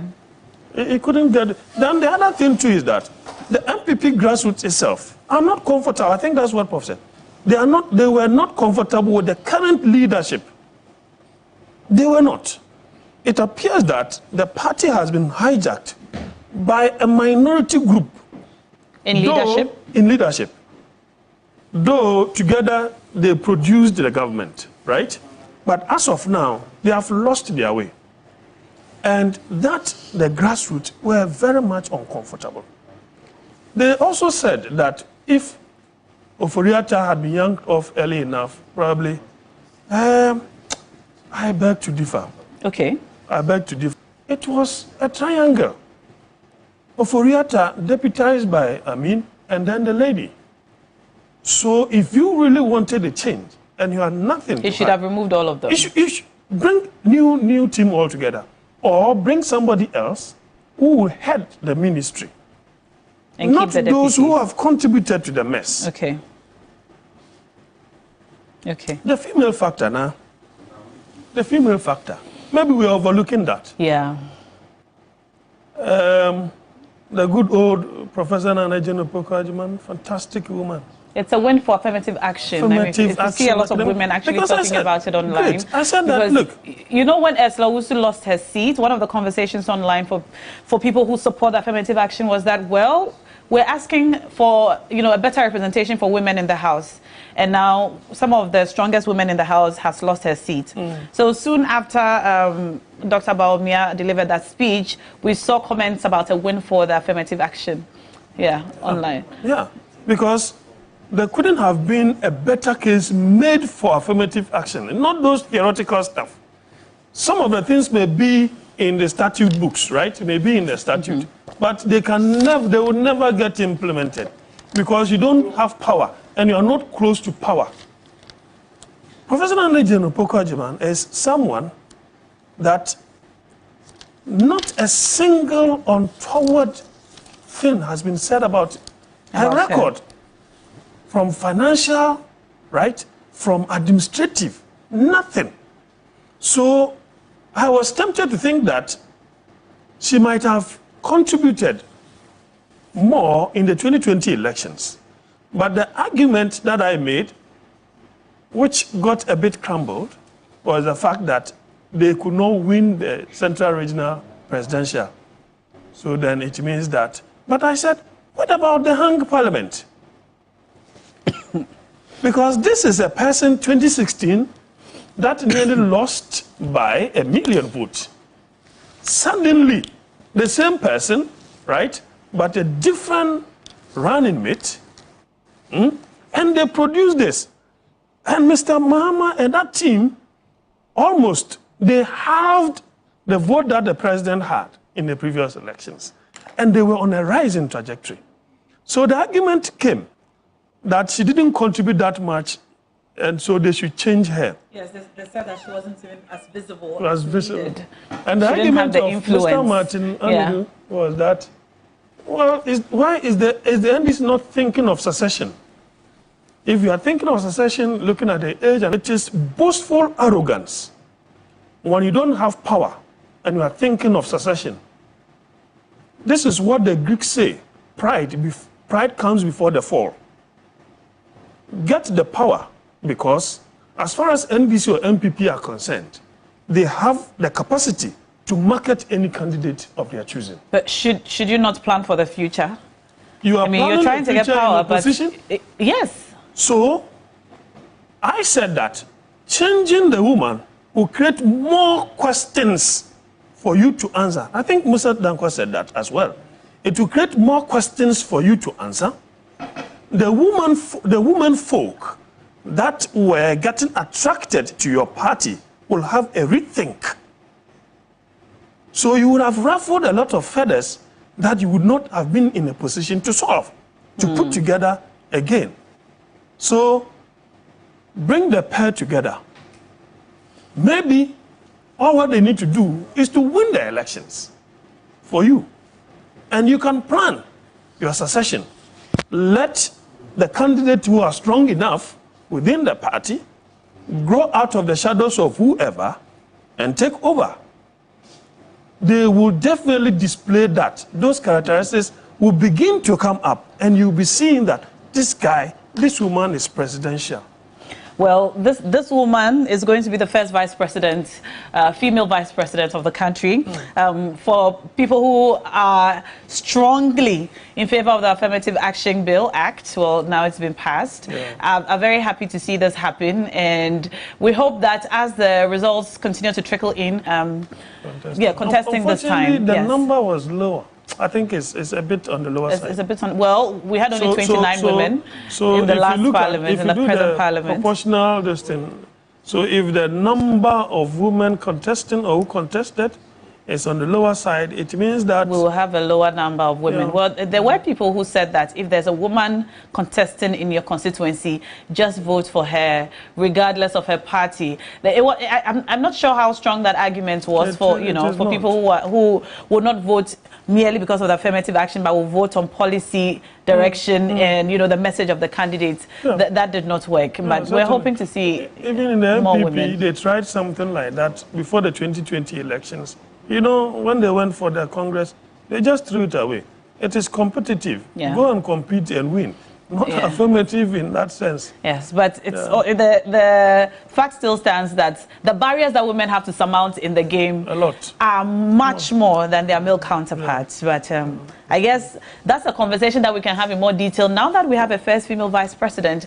Hopefully, it will set the tone for how things will be, in government and in parliament and so on for the women. I'm going to come over to Roland and Parkresi now, who are on standby with some of the facts and figures following, Dr. Baumia conceding, the president-elect also tweeting. We've seen some of the politicians also coming up with their various congratulatory messages, and some of their, celebrating. Some of them are celebrating their NDC friends. Their friends in the NDC. That's Miracle Sabwaje there. But for all of you who are watching us on the live stream, we're so grateful. Thank you. Keep your messages coming in. We'll read them as we go. Roland. Quite interesting. We'll put the question on social media, not only on X, but also Instagram and Facebook as well. A number of responses so far. Very interesting the way they seem to trickle in, and especially just going through the main question: what top 3 things do you want John Mahama to tackle when he becomes president? Very straightforward question across social media, and the numbers and the responses have been telling. Now, straight away, you take a critical look at many of them. This one is coming from Gifty Abakan.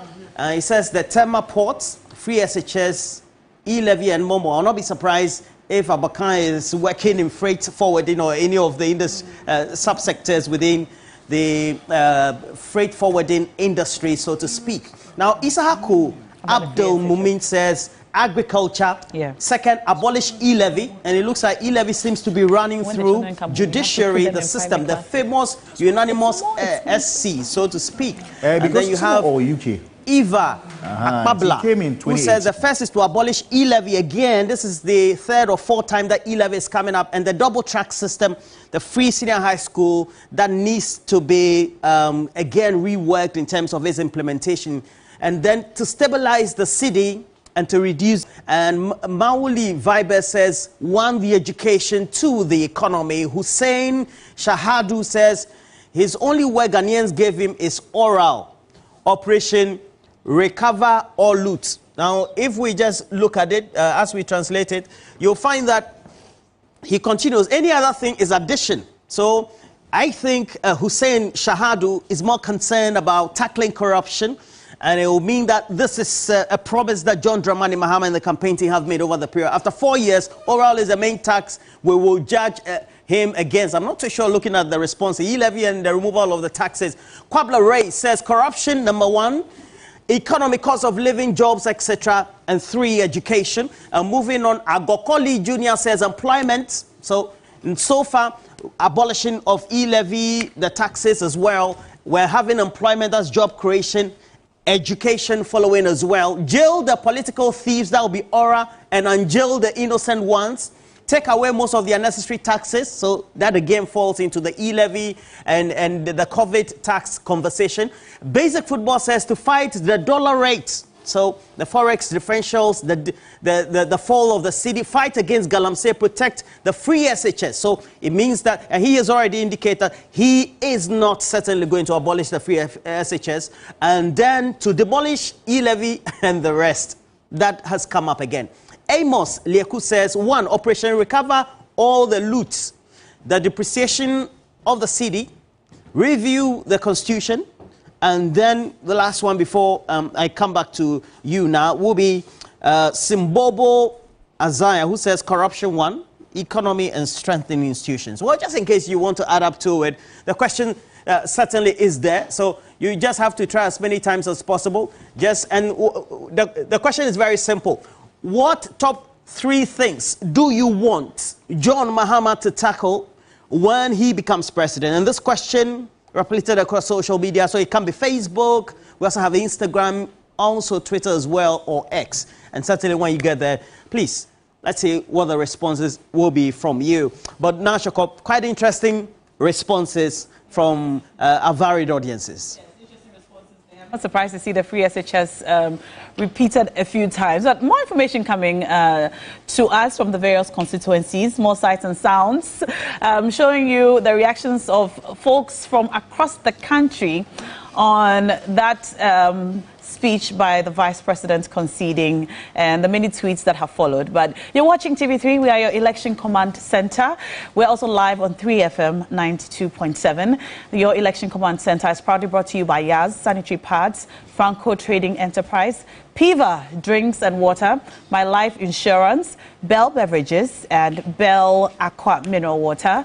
Would also like to say thank you to Syntex Tank, to Dreams Cosmetics, and to Islam Body Splash, Techno Common 30s, Top Choco Chocolate Drink, and to Mont Mineral Water, to Petrosol, Kanzo Republic, Sub House, all right, and all our other sponsors. Thank you so much. House Auntie Lou. Thank you so much. We're grateful for your kind sponsorship. I'd also like to say a very special thank you to all of our guests who came in studio, especially special thanks to Dr. Jonathan Asante-Otri for coming in studio. Big news today. I'm still in studio with Roland Walker and Pakwesi Asari. Shortly, we're going to be handing over, I beg your pardon, to the afternoon team, but we promise to bring you some live visuals from the church where the President-elect, His Excellency, John Dramani Mahama, is said to be visiting.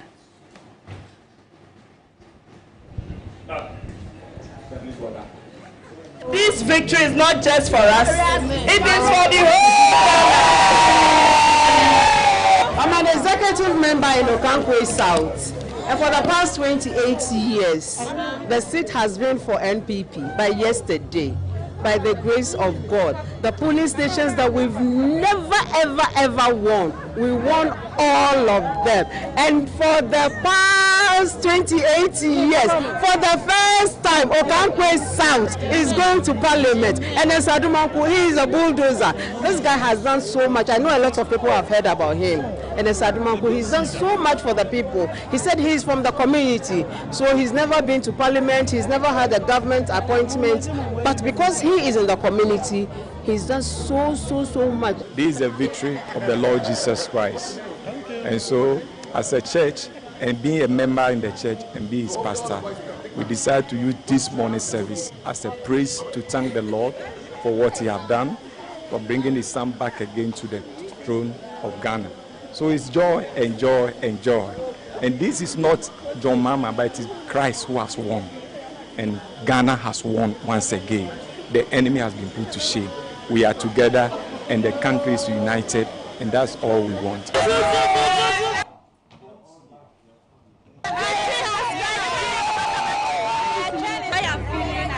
This feeling is just too great. I can't just imagine.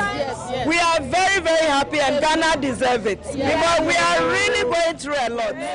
So this victory is not just for us, it is for the whole. I'm an executive member in Okankwe South, and for the past 28 years, the seat has been for NPP. By yesterday, by the grace of God, the polling stations that we've never, ever won, we won all of them. And for the past 28 years, for the first time, Okankwe South is going to Parliament. And then Sadumanku, he is a bulldozer. This guy has done so much. I know a lot of people have heard about him. And then Sadumanku, he's done so much for the people. He said he's from the community, so he's never been to Parliament, he's never had a government appointment, but because he is in the community, he's done so much. This is a victory of the Lord Jesus Christ. And so, as a church, and being a member in the church and being his pastor, we decided to use this morning service as a praise to thank the Lord for what he has done, for bringing his son back again to the throne of Ghana. So it's joy and joy and joy. And this is not John Mahama, but it is Christ who has won. And Ghana has won once again. The enemy has been put to shame. We are together and the country is united, and that's all we want. Well, a lot of people have been together. So have we. Yes, we have. We've been live on the television for 6 hours straight since 6 a.m. today, bringing you all the numbers from across the polling stations. Some breaking news stories there. The biggest one was that press conference by the Vice President conceding to the President-elect, John Dramani Mahama. And since we've had many sounds and visuals from across the country, some celebrating. In fact, from here, we could hear some celebration from outside. Yes. But for us, it's been very relaxing. Yeah, in the when studio. you compare to 2 days ago when we started this whole election coverage. Yes. I think I can have some long hours of sleep now and hopefully hand over to Bella and the rest of the team. Yes. I don't think I'll come tomorrow. Well, I think it doesn't end until the EC actually does finally declare the results. But what are they waiting for? The coverage will end. Do you know why they delayed? I don't know, but I think that this came too early for many of us who started this because and going by the Christmas has come very early for a lot of the NDC guys. Going by the 2020 event for the election, we thought this could going to Tuesday, Yes. thereabouts, Yes. subsequently. But it hasn't, and that's a good thing for her. At least we'll get to have some sleep. But But there are you know, Roland, more celebrations to have. What this also means is that going into the future, these political parties are building their own systems, and it's very possible for them to get the results way ahead of time, to be able to, project the outcome, even before the Electoral Commission comes that's in. possible. Well, certainly. But we've been looking at the numbers too. I mean, Roland got a new pair of glasses just to be able to look at the numbers critically. John Hughes bought me this one. and I know you're also prepping for the All-White Party on the 28th. Yeah, the 3FM Yes. annual All-White Party Yes. will come up certainly this December, and know that all of us will be part of this as part of an annual celebrity event. As part of the dirty December, I guess. Yeah. well. Because of the elections, we haven't really averted our minds to the celebrations in December yet. But as all the process is coming to an end, we can start thinking about it. And Michael's Angels will be performing, at the All-White Party. Michael. I just saw Bella wiggle at Oh, is Bella here? She's around. She's around. You know we are next. We're mounting the stage shortly after. Is she the one? Is she the one? I haven't seen her. You will soon. That's a surprise. But kudos to you guys. You've done some great job over there. I was monitoring the Dawn team as well. I saw some excellent stuff from them, and then you guys also came in. I think this has been a very eventful coverage, and thank you guys for the great job. So we should go. You may go. So hello there. If you just tuned in, this is the afternoon stretch of your coverage here of this year's elections happening here at TV3, your election command center. My name is Michael Obodu. We'll be bringing you more perspectives from the streets of Accra and across the country on how people are faring with this whole election coverage and how the results are trickling. We will also be analyzing the numbers and helping you understand what really has happened from the fallout to how some of the constituencies were lost. My name is Michael Obodu. I'll be joined shortly by my colleagues Bella Mundi and Beatrice Edu shortly. Stay tuned.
Of love, hope, and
It's another election, and as Ghanaians, we've been called upon again to go out in our numbers and vote.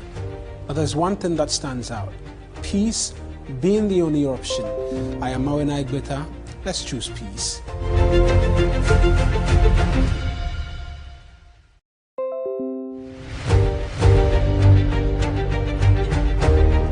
Hello, my name is Shudis Brown. I'm a broadcast journalist here at TV3 in Media General. The election is here and is our mandate to maintain peace and stability. Remember that peace does not only start with our political parties, peace starts with you and me. Let's stay safe, because there's life after elections.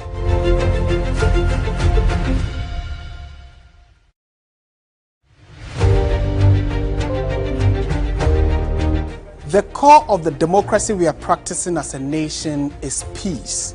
Peace. Democracy simply means free your mind, make a free my mind. In Twi, we say kembima min kebi. The politicians are having the say. You can also have your say with your thumb. Go out on December 7th, vote, go home, watch TV3 as we bring you extensive coverage of the elections. I am Martin Esiedudate, and I stand for peace.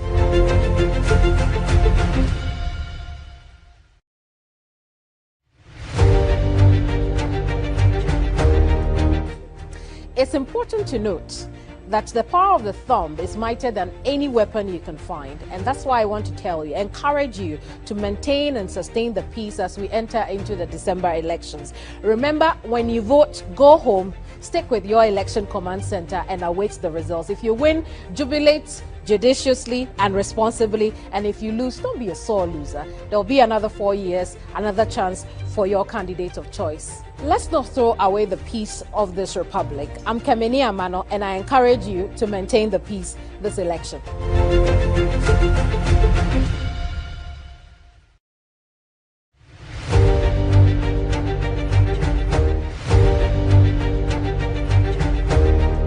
Hello, my name is Roland Walker. This election season, peace begins with you and I. Make sure your utterances, your behavior, your relationship with everybody else, could be your brother, your sister, your neighbor, a friend who is in the other political party or doesn't support your cause, be right. As you do that, go to the polling stations peacefully. After voting, make sure you leave that polling station and vote right. Peace is needed right here this election season. Be a good citizen. Ghana needs peace.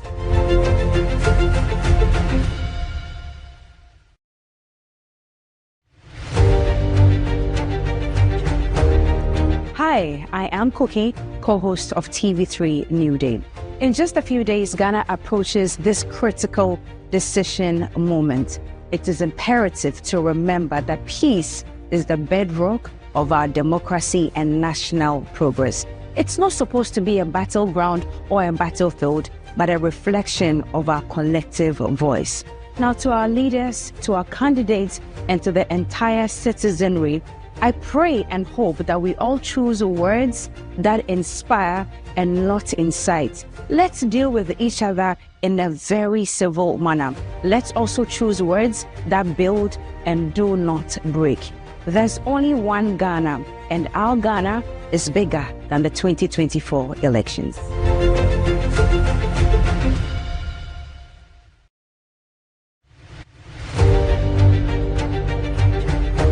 Yo, what's up, Ghana? What's up, where I go by the name Stone Boy, and all I want to say is that come the elections on December the 7th, make sure that you go with a peaceful heart, with a grateful heart, that you are alive and living and everything is going to be all right. You don't need to fight nobody from any other political party. Just stay true to yourself, go in there, go vote, and go home, wait for results, and be happy. It's Christmas, you know, so we can't jinx it up.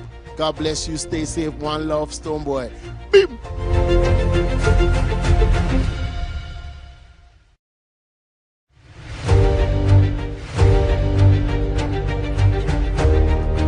A leader must have followers. The only thing that makes a leader who he is the people he's leading. A leader without followers is really no leader. And so as we go into this election, before, during, and after this crucial 2024 presidential and parliamentary elections, as we talk about development, there cannot be development without peace. So, while we seek to develop this country, we must also apply our minds to the need to uphold peace in every way possible, while the continuous ask for a free, fair, and transparent election. My name is Alfred Okanse. I'm the head of the political desk here at Media General. Together with my colleagues and everyone here, we commit to peace.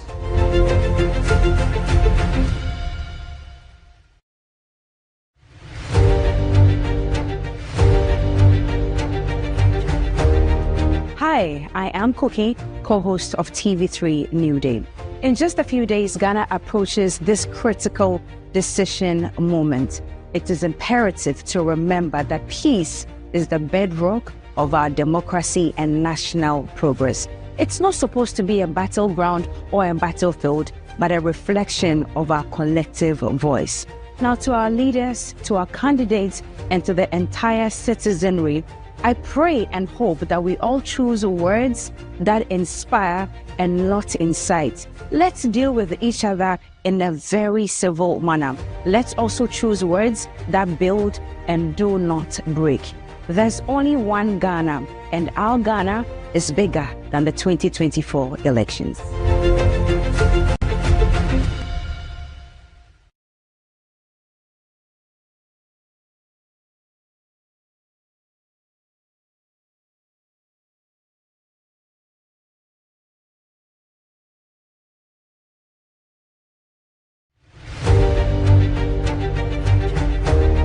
My name is Parkwisi Asari.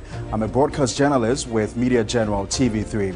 It's just a couple of days to the December 2024 general elections, and I'd like to encourage you to go all out and vote. Cast your ballot as part of your civic responsibility. Beyond exercising your civic responsibility, do not do anything that would jeopardize the peace we're enjoying in Ghana. All we have now is Ghana. That's all we have. I encourage you to do everything within your power to ensure peace before, during, and after the elections.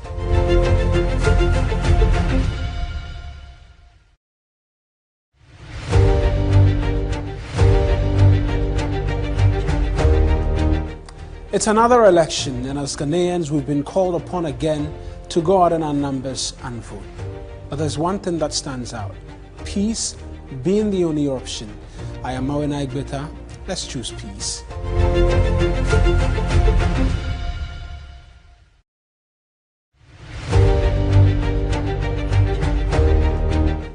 It's another election, and as Ghanaians, we've been called upon again to go out in our numbers and vote.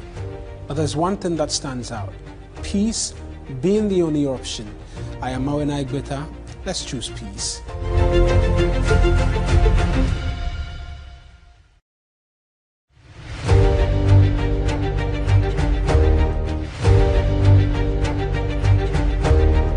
Hello, my name is Judith Brown. I'm a broadcast journalist here at TV3 in Media General. The election is here and is our mandate to maintain peace and stability. Remember that peace does not only start with our political parties. Peace starts with you and me. Let's stay safe, because there's life after elections.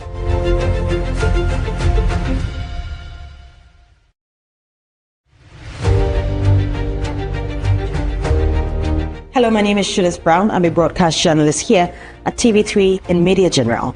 The election is here and is our mandate to maintain peace and stability. Remember that peace does not only start with our political parties. Peace starts with you and me. Let's stay safe, because there's life after elections.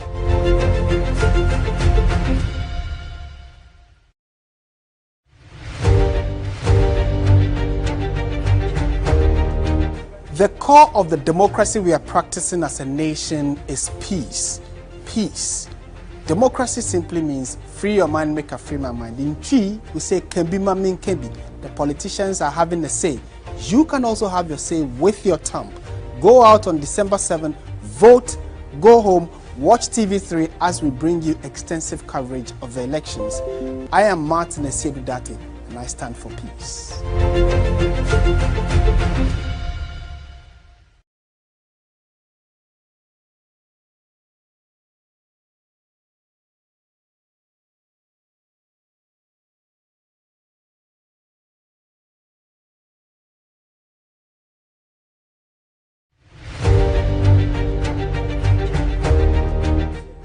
It's important to note that the power of the thumb is mightier than any weapon you can find. And that's why I want to tell you, encourage you to maintain and sustain the peace as we enter into the December elections. Remember, when you vote, go home, stick with your election command center and await the results. If you win, jubilate judiciously and responsibly, and if you lose, don't be a sore loser. There'll be another 4 years, another chance for your candidate of choice. Let's not throw away the peace of this republic. I'm Kameni Amano, and I encourage you to maintain the peace this election.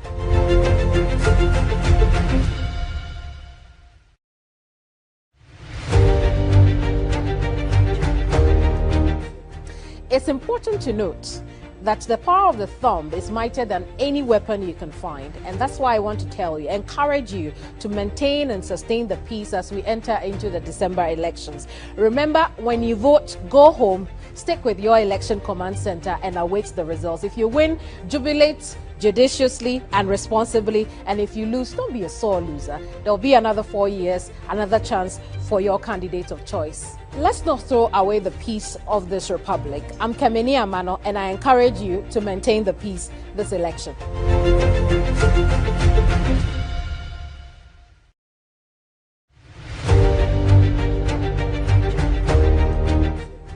It's important to note that the power of the thumb is mightier than any weapon you can find. And that's why I want to tell you, encourage you to maintain and sustain the peace as we enter into the December elections. Remember, when you vote, go home, stick with your election command center and await the results. If you win, jubilate judiciously and responsibly, and if you lose, don't be a sore loser. There'll be another 4 years, another chance for your candidate of choice. Let's not throw away the peace of this republic. I'm Kameni Amano, and I encourage you to maintain the peace this election.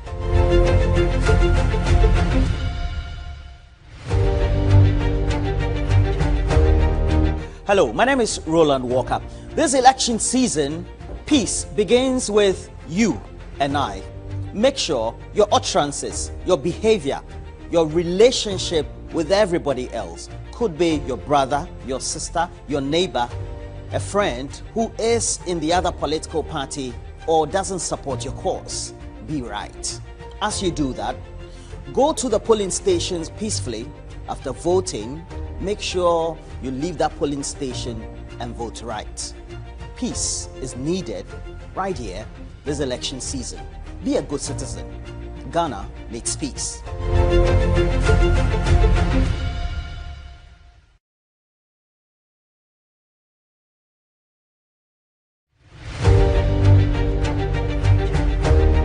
Hi, I am Cookie, co-host of TV3 New Day. In just a few days, Ghana approaches this critical decision moment. It is imperative to remember that peace is the bedrock of our democracy and national progress. It's not supposed to be a battleground or a battlefield, but a reflection of our collective voice. Now, to our leaders, to our candidates, and to the entire citizenry, I pray and hope that we all choose words that inspire and not incite. Let's deal with each other in a very civil manner. Let's also choose words that build and do not break. There's only one Ghana, and our Ghana is bigger than the 2024 elections.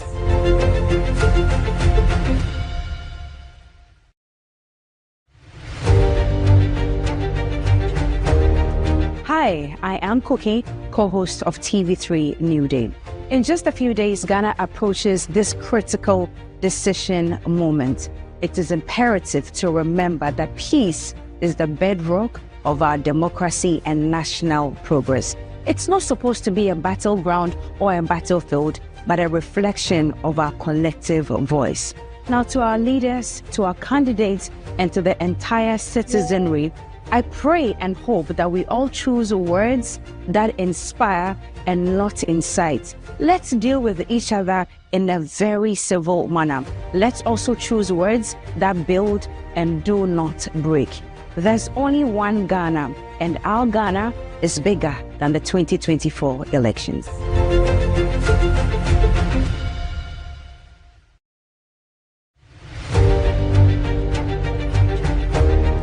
Hi, I am Cookie, co-host of TV3 New Day. In just a few days, Ghana approaches this critical decision moment. It is imperative to remember that peace is the bedrock of our democracy and national progress. It's not supposed to be a battleground or a battlefield, but a reflection of our collective voice. Now, to our leaders, to our candidates, and to the entire citizenry, I pray and hope that we all choose words that inspire and not incite. Let's deal with each other in a very civil manner. Let's also choose words that build and do not break. There's only one Ghana, and our Ghana is bigger than the 2024 elections.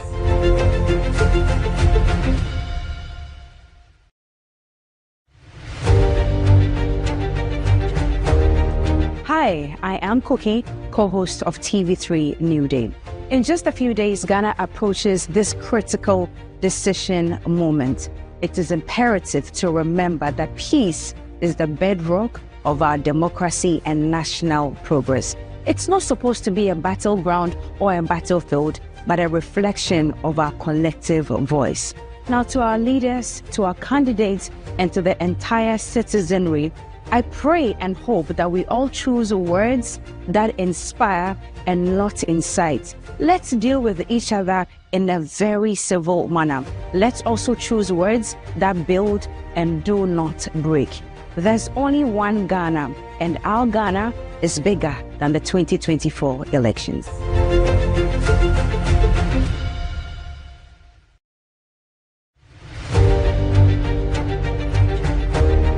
Hi, I am Cookie, co-host of TV3 New Day. In just a few days, Ghana approaches this critical decision moment. It is imperative to remember that peace is the bedrock of our democracy and national progress. It's not supposed to be a battleground or a battlefield, but a reflection of our collective voice.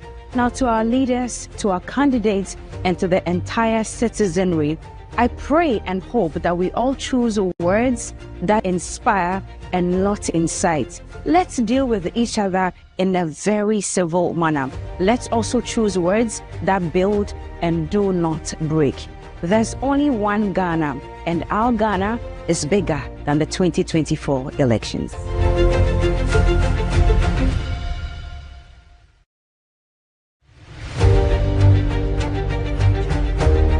Hi, I am Cookie, co-host of TV3 New Day. In just a few days, Ghana approaches this critical decision moment. It is imperative to remember that peace is the bedrock of our democracy and national progress.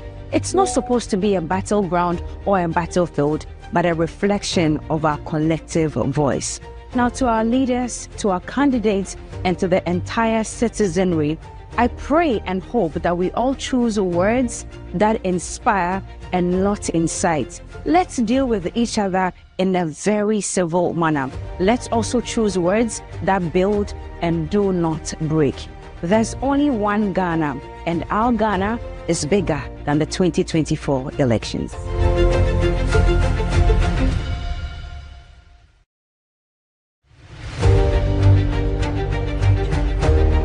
Hi, I am Cookie, co-host of TV3 New Day.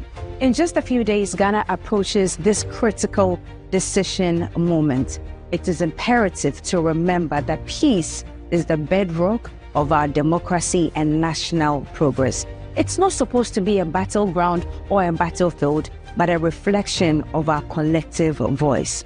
Now, to our leaders, to our candidates, and to the entire citizenry, I pray and hope that we all choose words that inspire and not incite. Let's deal with each other in a very civil manner. Let's also choose words that build and do not break. There's only one Ghana, and our Ghana is bigger than the 2024 elections.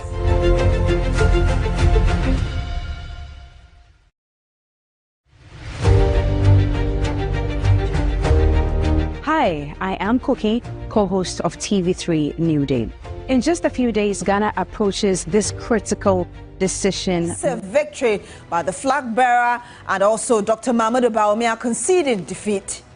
Meanwhile, some high-profile members of parliament of the ruling NPP have been sent packing after losing out on their parliamentary seats to their main opponents from the NDC. So remember, we're live on our various social media handles where feedback or your feedback would be read live on air and on 3FM and affiliate stations all across the country. This is Ghana Decides on your Election Command Center. I'm Bella Munde. My name is Beatrice Edu. And I am Michael Obodu. Stay tuned.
Welcome back. This is the afternoon stretch here on Ghana Decides 2024, your election command center.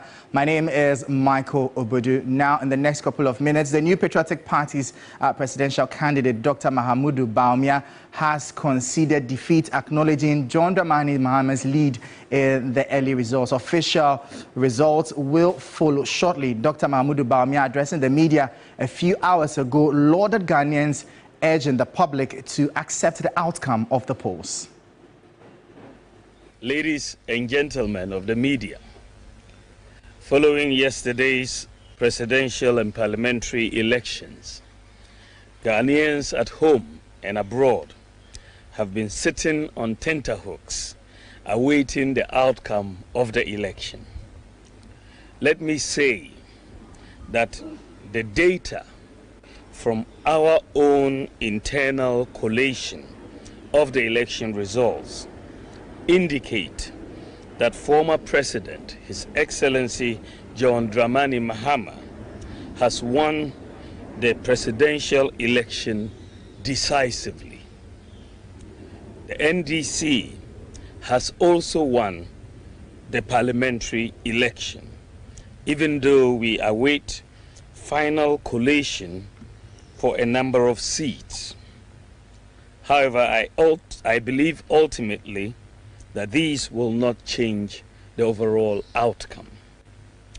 I have just called His Excellency John Dramani Mahama to congratulate him as President-elect of the Republic of Ghana. I said during the signing of the Peace Pact that I was sure of two things: Ghana will win and peace will reign. The people of Ghana have spoken. The people have voted for change at this time, and we respect that decision with all humility. So that was the flag bearer of the NPP, Dr. Mahamudu Bawumia, earlier today conceding defeat in the 2024 elections. We'll cross over now to the private residence or the private office of the NDC's presidential candidate, President-elect President John Mahama, where our correspondent Komla Klute, who has been following him all through this electoral process. Komla, thank you so much for your time.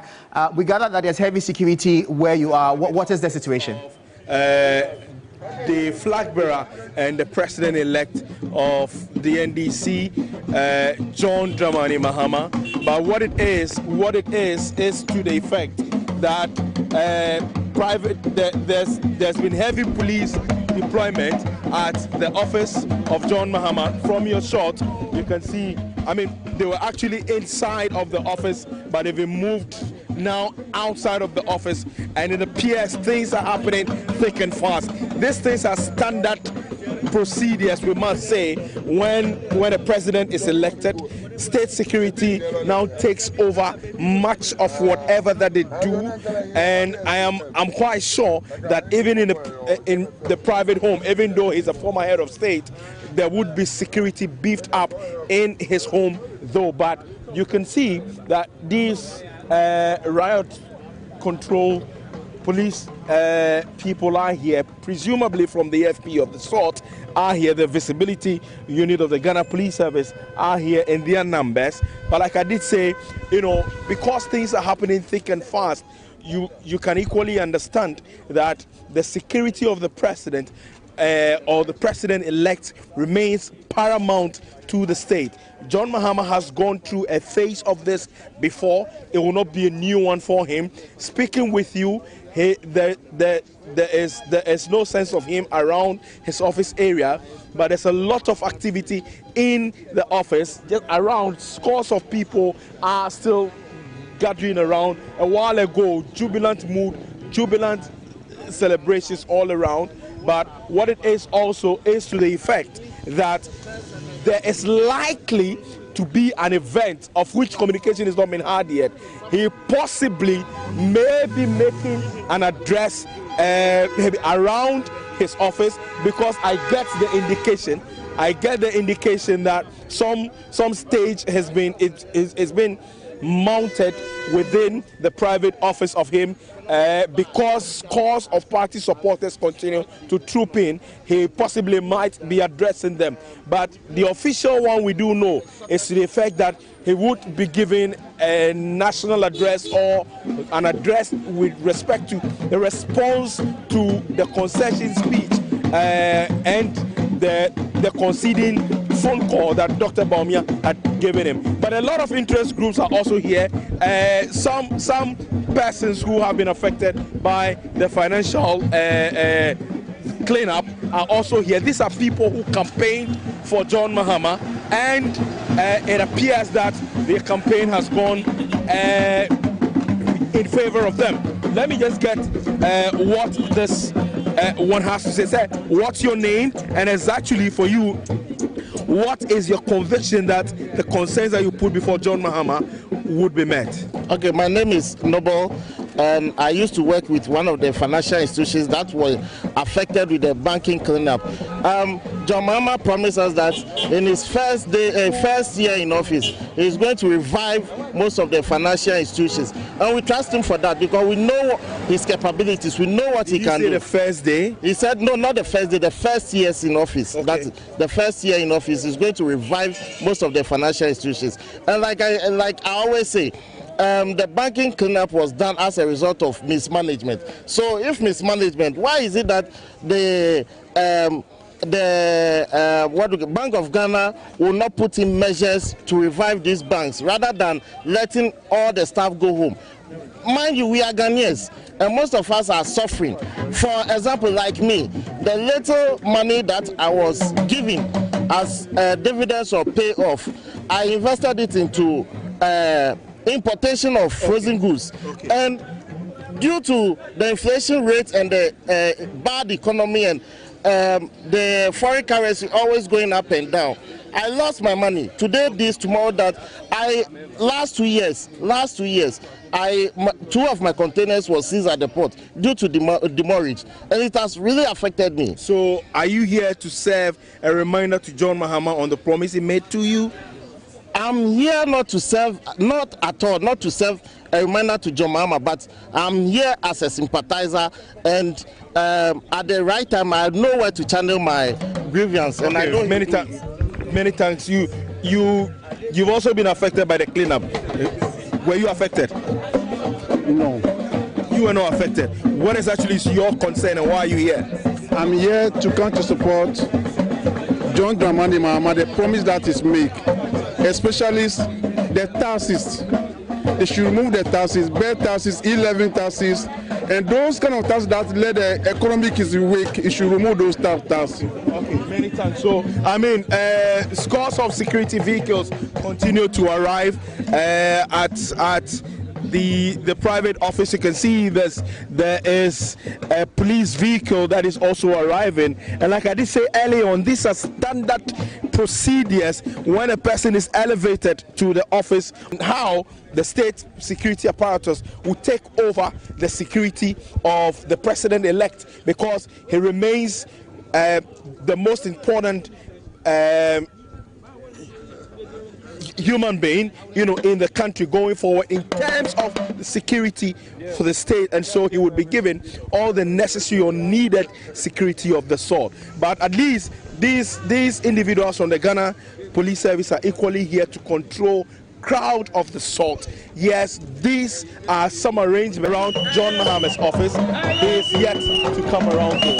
So from your shot, you can see continue to come around. Yes, so that's it. People might be in church, but really, how's the town looking so far with the various places you've been to? So that's my colleague Komla Kluche bringing us live updates from the private office of the president-elect, the NDC flag bearer, John Mahama. We are expecting, there are hints of a likely pronouncement from him soon. We'll be keeping our feeds updated to you and bringing you updates from that particular location and keep you up to speed. We will also be going to other parts of the country and bringing you updates on how we know the EC is still collating some of the results across the constituencies. So we'll be bringing you updates on how that has fared. We'll also be bringing you an analysis on some of the bigwigs in the New Patriotic Party who have fallen based on the outcome of the polls yesterday. We'll be analyzing the trends in that constituency. We're bringing you the fallout in all of that and the outliers in terms of performance and the likes. We've seen strongholds of the NPP crash in this particular constituency, but I've been joined by our in-house analyst, Ebenezer Nyako. Amazing guy. Always a delight talking to you. Yeah. The interesting one, the Asante Akim North constituency, basically. Yeah. This was a very interesting one. Sure. I was thinking the votes would split and go to the NDC candidate, considering how they fared last year, the last election, at about 30-something%. You didn't agree. Yeah. But here are the results. Yes. I told you we have to wait and see what will happen. Technically, we are living in history, and we are seeing the redrawing of the political map in Ghana. And I think posterity will look at this period as one of the critical moments in the history of our politics. And the Apia Kubi's case is a very strange one. You have someone who is reliably from a very, let's say, safe seat MPP constituency, losing his seat to someone from within. And that is what makes his case a bit unique. We all remember his case, leading the famous gang against Kanoforiata. And so he's lost. But I think he gave a very good shot. But I mean, good shot. Yes, he had just about 8,000 votes. Yes, but which was terrible in terms of his performance the previous year. So don't compare just look at his effort, because he was coming against the party's machinery. You get it? He was coming against somebody who is well liked by the establishment, who is also financially resourced, and who has the capacity to match him, whatever sphere that he is. And so, he did what he could. Yeah. But I mean, the die was already cast. Would you say he suffered the bane of incumbency to some extent? Because I was thinking that there would have been some apathy towards him from his constituents. Remember the fact that he was the one who led the MPs against Ken Oforiatta and called for his head. I was thinking that was enough to at least sway some support, especially from the grassroots in his constituency. No, ordinarily, I mean, his numbers were very good. He was in his 60s. If you are in any, constituency in Ghana, you are doing 16 and above, it should be a bit difficult for you to be removed. But here is a special case. Okay. And the one who was challenging him is also a bit popular. You hear about the things that he's doing in that particular constituency. I mean, he's also, I mean, people speak very well of him. And so it is not a surprise that he lost. But I think he's given his best. And I think they say the rest is for the future to judge. Well, but thinking about it on another angle, he lost against an independent candidate who, although is from the NPP fold, stood on an independence note, had done a lot of philanthropic work. We know he's built a mosque, he's built a church, I hear a hospital or so, he's done a lot of donations. So I think it just fell to his advantage. And of course, because he didn't associate with the ruling party as well directly, it absorbed him from probably the apathy that the NPP suffered at this polls. You agree? I will not attribute, this year's election, apart from apathy, there is something else beneath. Sentiment is that, I mean, Ghanaians wanted their leaders to just take a pause. Okay. They were just, the message is an emphatic mandate. All right. Take a break, take a pause, rethink about the states of the country before you take the next move. That is a summary of what we are seeing today. They just gave the NDC an emphatic mandate. And so he just happened to caught up in that whirlwind. So that's what I believe. So it's not necessarily about the fatigue. The fatigue, I mean, obviously came in from the side of the MPP. And generally, I mean, we could hear about the the numbers. Okay. The drop down in turnout. But technically, it's not his doing. But I mean, I would say that the election this year is of a different kind. Ghanaians are expressing their sentiments, what they feel about their leaders, what they think about their leaders. So it is a combination of several things. And he happened to be part of the people, I mean, who are swept away by the tsunami, the political tsunami that hit the country. You know, we'll take a step back and actually assess. I'll pick your thoughts, first of all, on generally how this elections has fared.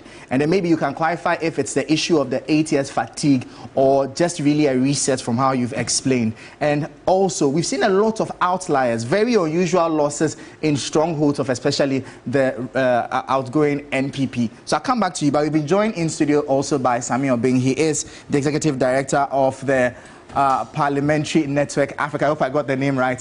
All right, thank you so much for your time, sir. So I'll pick your initial thoughts first off on how the parliamentary elections has fared. What stood out for you? What shocked you? Well, we had seen from the various polls that have been put out that we're going to have a parliament that was going to be different from the 8th parliament. So that was to be expected. To have the indications that this new 9th parliament will be a staggeringly different, you know, from the 8th parliament is what perhaps shocks us. The results are still trickling in. We are hearing, at least from the various indications that are being put out, that it's going to be a parliament that would have the president-elect, of course, and his government having quite a comfortable majority in parliament. That changes the dynamics of parliamentary business for the next 4 years as compared to what we have had in the last 4 years. And for us as parliamentary watchers, that is something to look out for and to see how it plays out. You say shocking, but this is actually the type of parliament we've been used to for quite a number of years. Don't you agree? Well, you see, we've had a majority that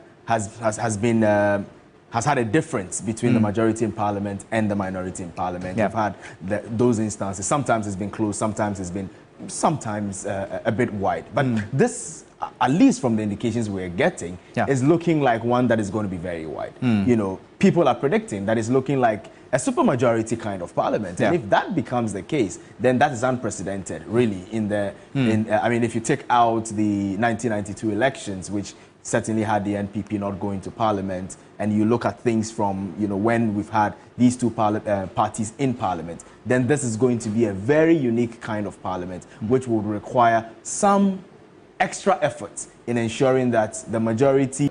That's an interesting one, because some have, I don't know what your take is, some have argued that, well, we had a hung parliament and even that didn't serve the interest of the populace. How much of a difference will a wholly majority, a supermajority parliament really make in the lives of the average Ghanaian? Well, so every kind of parliament has its own role to play. I think that we all have very high expectations of the hung parliament, you know, of the 8th parliament being a hung parliament. We expected that, you know, majority and minority were going to work closely together. We expected that they were going to collaborate. We knew that the whole cliche about majority will have their way always, but the minority will have its say was not going to play out in this, you know, 8th parliament. Unfortunately, the expectations of Ghanaians really in the 8th parliament were not met as much as we would have expected it to play out. That brings us then to a 9th parliament. And if the numbers are anything to go by, a parliament that is going to be stark different from what we currently have. It would have its own set of expectations, you know. So, for example, expecting that the minority in that hung parliament, in that new parliament, would do anything, would have anything strong with their numbers is not to be expected. Okay. You know, I mean, President Mahama has promised that he was going to lead a government that was going to have not more than 60 ministers. Yeah. With 50%, you know, from Parliament, that's about some 30 or so, you know, members of Parliament. Even if you take that numbers out, with the numbers that we are looking at, it makes for a Parliament that will still allow the majority in Parliament to function almost seamlessly. But that requires a lot of effort into parliamentary accountability, where we are holding members of Parliament to account, holding the majority side to account, because they would have absolutely no excuse in not executing the work that needs to be executed. But we're also seeing another interesting dynamics where we're having some independent, you know, members of Parliament coming in, more than the numbers that we've had, you know, in recent times. And with the new standing orders that requires, or that allows for an independent caucus when you have 7 or more members of Parliament, it's also another area that, you know, we look to see how that plays out, you know, going into the coming days, especially when the numbers are clearer. You spoke about the 50% of MPs, of ministers coming from Parliament. You have observed parliamentary proceedings. What is your take on that law, really? And is it working to the favor of the populace? Well, of the many things that needs to change in our 1992 constitution, that's one of them. I mean, it's not served its purpose, and those of us seeking constitutional reforms have asked that, you know, these are some of the areas that we need to look at, and this is because when you have the instance we had during this 8th parliament, where so many of members of Parliament, our ministers, you know, and deputy ministers are almost always absent in Parliament, you know, when they are needed most, have to balance the executive and legislative responsibility. For Parliament itself to even change some of the ways it does things. You know, Parliament ordinarily will sit from 10 a.m. to 2 p.m. Now Parliament was, you know, looking at the avenue to sit in the afternoon so that ministers can go to work in the ministries and come back later to be able to get themselves involved in parliamentary work. Even that, the numbers suffered, you know, and so, you know, in the interim, when we do not have that particular change in constitution, having a government that is promising less number of ministers, which by extension means that there will be less numbers taken from Parliament. Because even if all 60 gets taken from Parliament, it would still, you know, be around, you know, the numbers that could, you know, allow Parliament to function still, you know, and for us, while we await that ultimate change of that constitutional arrangement, this could perhaps be a way for us to go around it without having too many members of Parliament always leaving Parliament in the name of playing ministerial responsibilities. But that also brings to Parliament another situation. And as the days go by and we see who and who are going to make it to Parliament, even the issues around who gets selected, who and who gets left in Parliament. You know, how are they going to be able to play their parliamentary role? Who is leading committees? Are they experienced enough? All of these dynamics will come in the coming days. And those are questions that we'll be exploring with you shortly, because we've seen quite a number of experienced members of Parliament bowing out, and now we are seeing a lot of bigwigs also fall out of the elections, and it will be interesting to know how all of this affects the running of Parliament and how Parliament business fares. Bella. Yes, indeed. And now we're crossing over for conversation. Is speaking to one of the members of the African Union Observer Group. Let's listen to what they have to say. Dispatches a team of election observers comprising of former heads of state. I've just seen the former Nigerian president, Goodluck Jonathan. He's part of the election observers, and they have just ended a meeting right now. I've been joined by the head of the African Union election observer mission. She's a former president of Ethiopia, Sahle-Work Zewde. I'm going to be speaking to her briefly to find out her thoughts about the election so far. Thank you very much, Your Excellency, and good to have you. Thank you very much. Right. Thank you for having me. Right. So how long have you been in Ghana? Well, we arrived on the 4th. On the 4th, preparing to cover the elections. How many of you came here? Around 60, more than 60 plus. 60 plus. Yes. Are you able to tell me your own observations about this year's elections? Well, my own observation, but I would like to tell you the collective observation, because my role is to have a collective view of our observers. Well, they have been dispatched in 13 regions and a great number in Accra, Greater Accra. By and large, people were really impressed. Turnout of the population later in the day. The professionalism of the officers at the polling stations, which I have been also able to observe. A good number of women working in these polling stations. And yeah, I mean, there was a will of the Ghanaians to include their vote in this democratic process. That was very visible. Did you have any reservations? Did you have any reports from the election observer members about any irregularities in any areas? No, we have some observations. You know, there are 40,000 polling stations. You cannot have a seamless process in all polling stations. It happens everywhere in the world. So we might have some, problems here and there, but if it doesn't affect the end result, that can be taken into account. So this is what has happened. By the way, you were talking about the AU sending missions, observer missions to countries. I would like to highlight that in this year only, in 24, 15 missions were dispatched throughout Africa. It shows the effort that the organization is exerting so that political, rather democratic processes become really a habit on our continent. You haven't commented on the reports of violence or gunshots in other areas. I don't know if your members, it didn't come to the attention of your members, although isolated, but these were reports that we received about reported gunshots, violence in certain areas. Yeah, but I mean, whatever has been observed has been stated. So this is what it means to observe. But at the end of the day, we have to go to the final conclusion of these elections. There are those who have, especially with the opposition party, who have just won the elections, although provisional. They have raised concerns about the Electoral Commission and the fact that there's been a delay in the declaration of the results. Do you find that a worry at all? It was not in our report. It's in the amalgamated report that we have. So, no. I think we need to give time for the institutions that are been in place, put in place. The main one being the Electoral Commission to do their work, because they have the work, they have started, they have to finish, because it doesn't stop with other considerations. So I think we need to give them that space to finish the work. So while I conclude, what would be your final comment? If anybody asked you how you describe this year's 2024 Ghana elections, both presidential and parliamentary, how would you describe it? Honestly speaking, Ghana has been true to their tradition. They have shown the maturity of its population, the political maturity, the democratic maturity.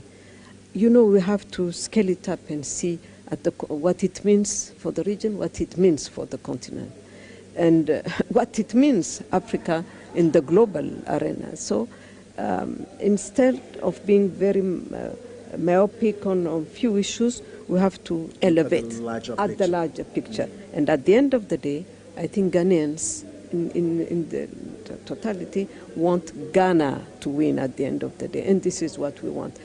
And this will contribute to the stability of the region, ECOWAS, and the African Union is what its regional economic communities are. And ECOWAS is one of the first. We're very happy for anything that comes to consolidate that, because if it doesn't exist, we would have invented it. The African Union is the main vehicle to take us to the Africa we want. I've got to say a big thank you to you. So I was just engaging with the head of the African Union Election Observer Mission to Ghana, led by, she's actually the former president of Ethiopia. I get the name a bit difficult, Sally Wak Ziad. Did I get the name right? It's not right because it's Sally works here. Thank you very much, madam, for your time. That's the head of the AU Election Observer Mission to Ghana, essentially saying that the elections was generally peaceful and fair, and that Ghanaians really showed that they wanted to cast their ballots, and indeed they did that resoundingly. That's all for our observation here at the Kempinski Hotel in Accra. My name is Pakwesi Asare. Over to you. Well, thank you so much, Pakwesi Asare. And in fact, she's the first woman in Ethiopia to hold the office of presidency as well. And she just went out of office this year. So it's important that she'd also observe proceedings here. And she says that Ghanaians have stayed true to tradition and shown democratic. Professor Kobi Mensah is a political marketing strategist and a lecturer at UG Business School, always known to say pump up at the beginning of class or at the end. Good to have you in the studios. Absolutely. I see you're all smiles. You must be very happy. Well, you can imagine the kind of weight, you know, on us. When you are doing analysis, you're trying to explain to people how the situation looks like from your lenses. And you have two sides, people who are excited about it, who are ready to learn, others who are criticizing. Of course, you don't even mind those who are criticizing, but those who insult. And you got a lot of that. You can imagine. Well, I get calls from my mom to tell me that people are telling her that I'm getting all these bashes, I should stop, talk about politics, etc. You know, so.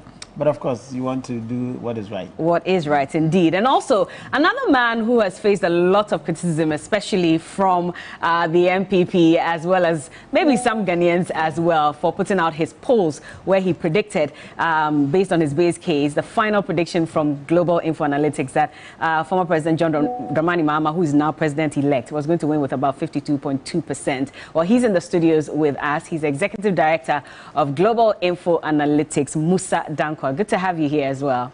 Good to be here. I'm sure you haven't slept.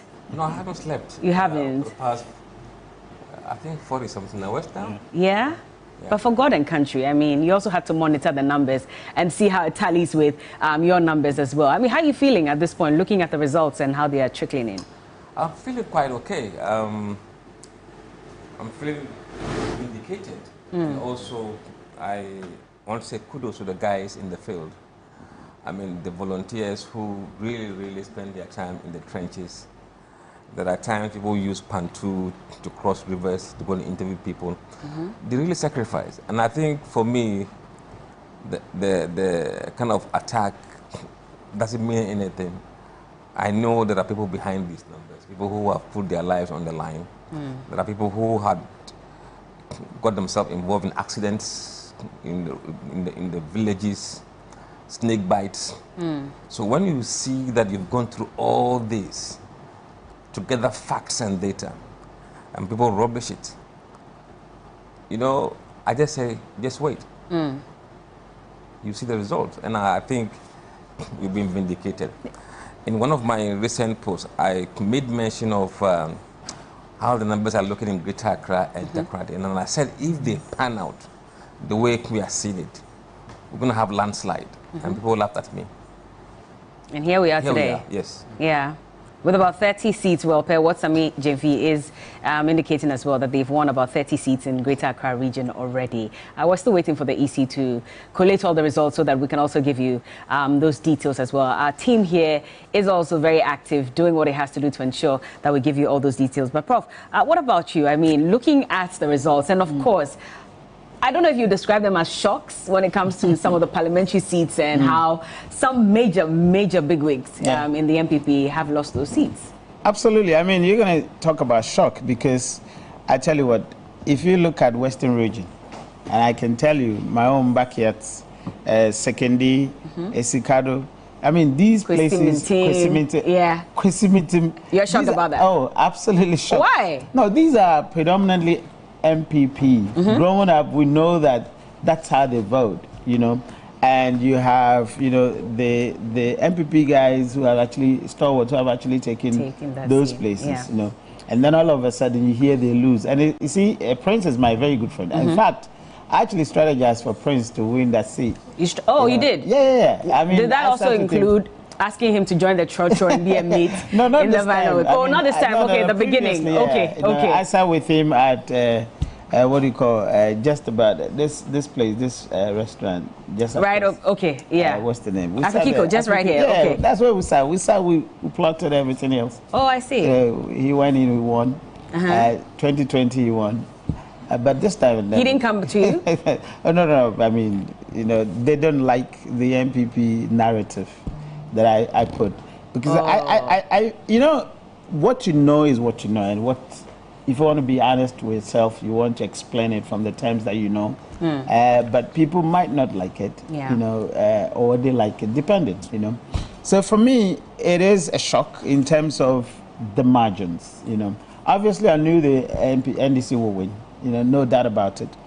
But I didn't think that the scale would be like this. But I think I had been on ONU and I had actually said that if you really want to look at trend analysis, you want to look at 2000 elections. Yeah. You want to look at 2008. You want to look at 2012. And you want to look at 2016 elections. These are the semblance of elections that you can actually tell. Why? Because the scale of people's unhappiness with regards to the delivery is amazing. All right? I mean, almost everybody in town that you encounter, they're going to tell you, you know, one or two things that they're not happy with the government. But of course, as academics, especially those of us in political studies, you know that not everybody sees political parties as agents of development. And so not everyone would say that, yes, things are bad, but still go out to vote against the government, because some see political parties as agents of identity. All right? So things may not be good, but they would not connect it to their vote. They would complain, but they will not go and vote against. And that's what we're experiencing, even though the EC is telling us that there was a high voter turnout, and still could not back it with figures, because yesterday the media men asked him that if you're saying there was a high voter turnout and it was encouraging, what's the number? He really couldn't give any. So there are so many factors that actually lead to people's voting decisions. But one thing stands, you know, constant. You know, when the threshold of non-delivery, non-performance and arrogance come to a certain point. I mean, when there's a particular threshold of these things, you know the government is going to go down. No doubt about it. Everywhere it shows, all right? If you look at the British elections, for example, the Conservatives had been so unpopular to the level where you knew that they were going to lose, all right? Obviously, people would say that, you know, the US election, people were projecting Kamala to lose, but that is because of the kind of narrative we're getting from one side. When you enter America itself, there were signs that Donald Trump was going to actually take you know, the seat. So if you want to be honest and very truthful to your discipline, especially those of us who do political studies, you could immediately tell how the election is going to go. And sometimes those of us who are very vocal, people will say, why don't you tell them in public, in private? Why would I want to do that? I want to teach the general public about the signs that you can see to analyze, all right? That's the reason why I did the course that I did. And that's the reason why I came to the country. Well, it wouldn't have made any difference if you had told them, because as far as just yesterday or so, we heard from them and they sounded very confident that they were still winning. Absolutely. Unless I'm actually strategizing for you. If I'm not strategizing for you, then I'm doing public analysis. Why should I actually write to you in private?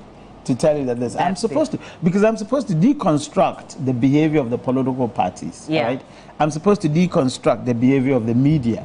I'm supposed to deconstruct the behavior of the voter and say, if I put A and B, C together, this is what I'm getting. And then I put it up, and then people like, oh, no, I'm not really bothered about that. I mean, but, if you look at the posture of certain members of the MPP, and of course, statements that had been made in the past by Honorable Kennedy Ejipon when he was in the running for, presidential candidates for the MPP, he had said something that the MPP had lost the election back in 2022. We've seen another post from Eugene Boachientri as well, and he's also saying the same thing, that in fact the MPP had lost that election as far back as 2022. My colleague, a very good friend of mine, Lord Mason, always says that the economic turmoil, the terrible economic circumstances that we had, actually started in 2019. Okay.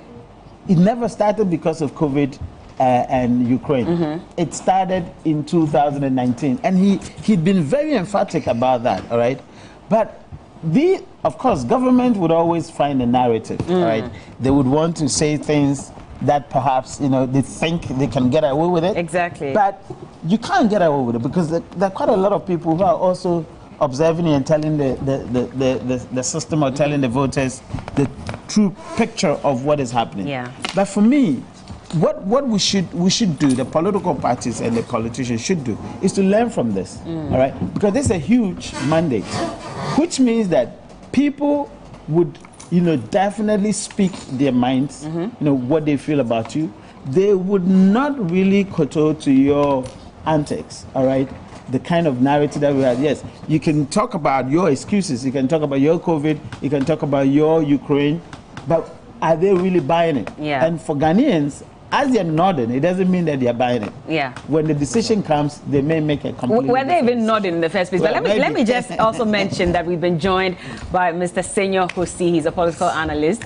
He's in all white. I'm not sure if it's a coincidence. I'm an economic policy, finance and economic policy analyst. Okay, finance and economic policy analyst. Thank you I'm a so farmer. much. I'm a social activist. I'm a tech entrepreneur. I'm a hustler. I thought you end by saying you're a rich man. Why are you saying you're a hustler? The money is in your pocket. If you give me, I will Whose take. pocket? You are the one in all white. The way you're looking nice. Hold on, it's okay. You started again. But let me just come back to Musa Dankwa. And I just want to look at the figures, of course, with some predictions that you had made, and compare that to a number of the areas that Michael and the team had discussed as well.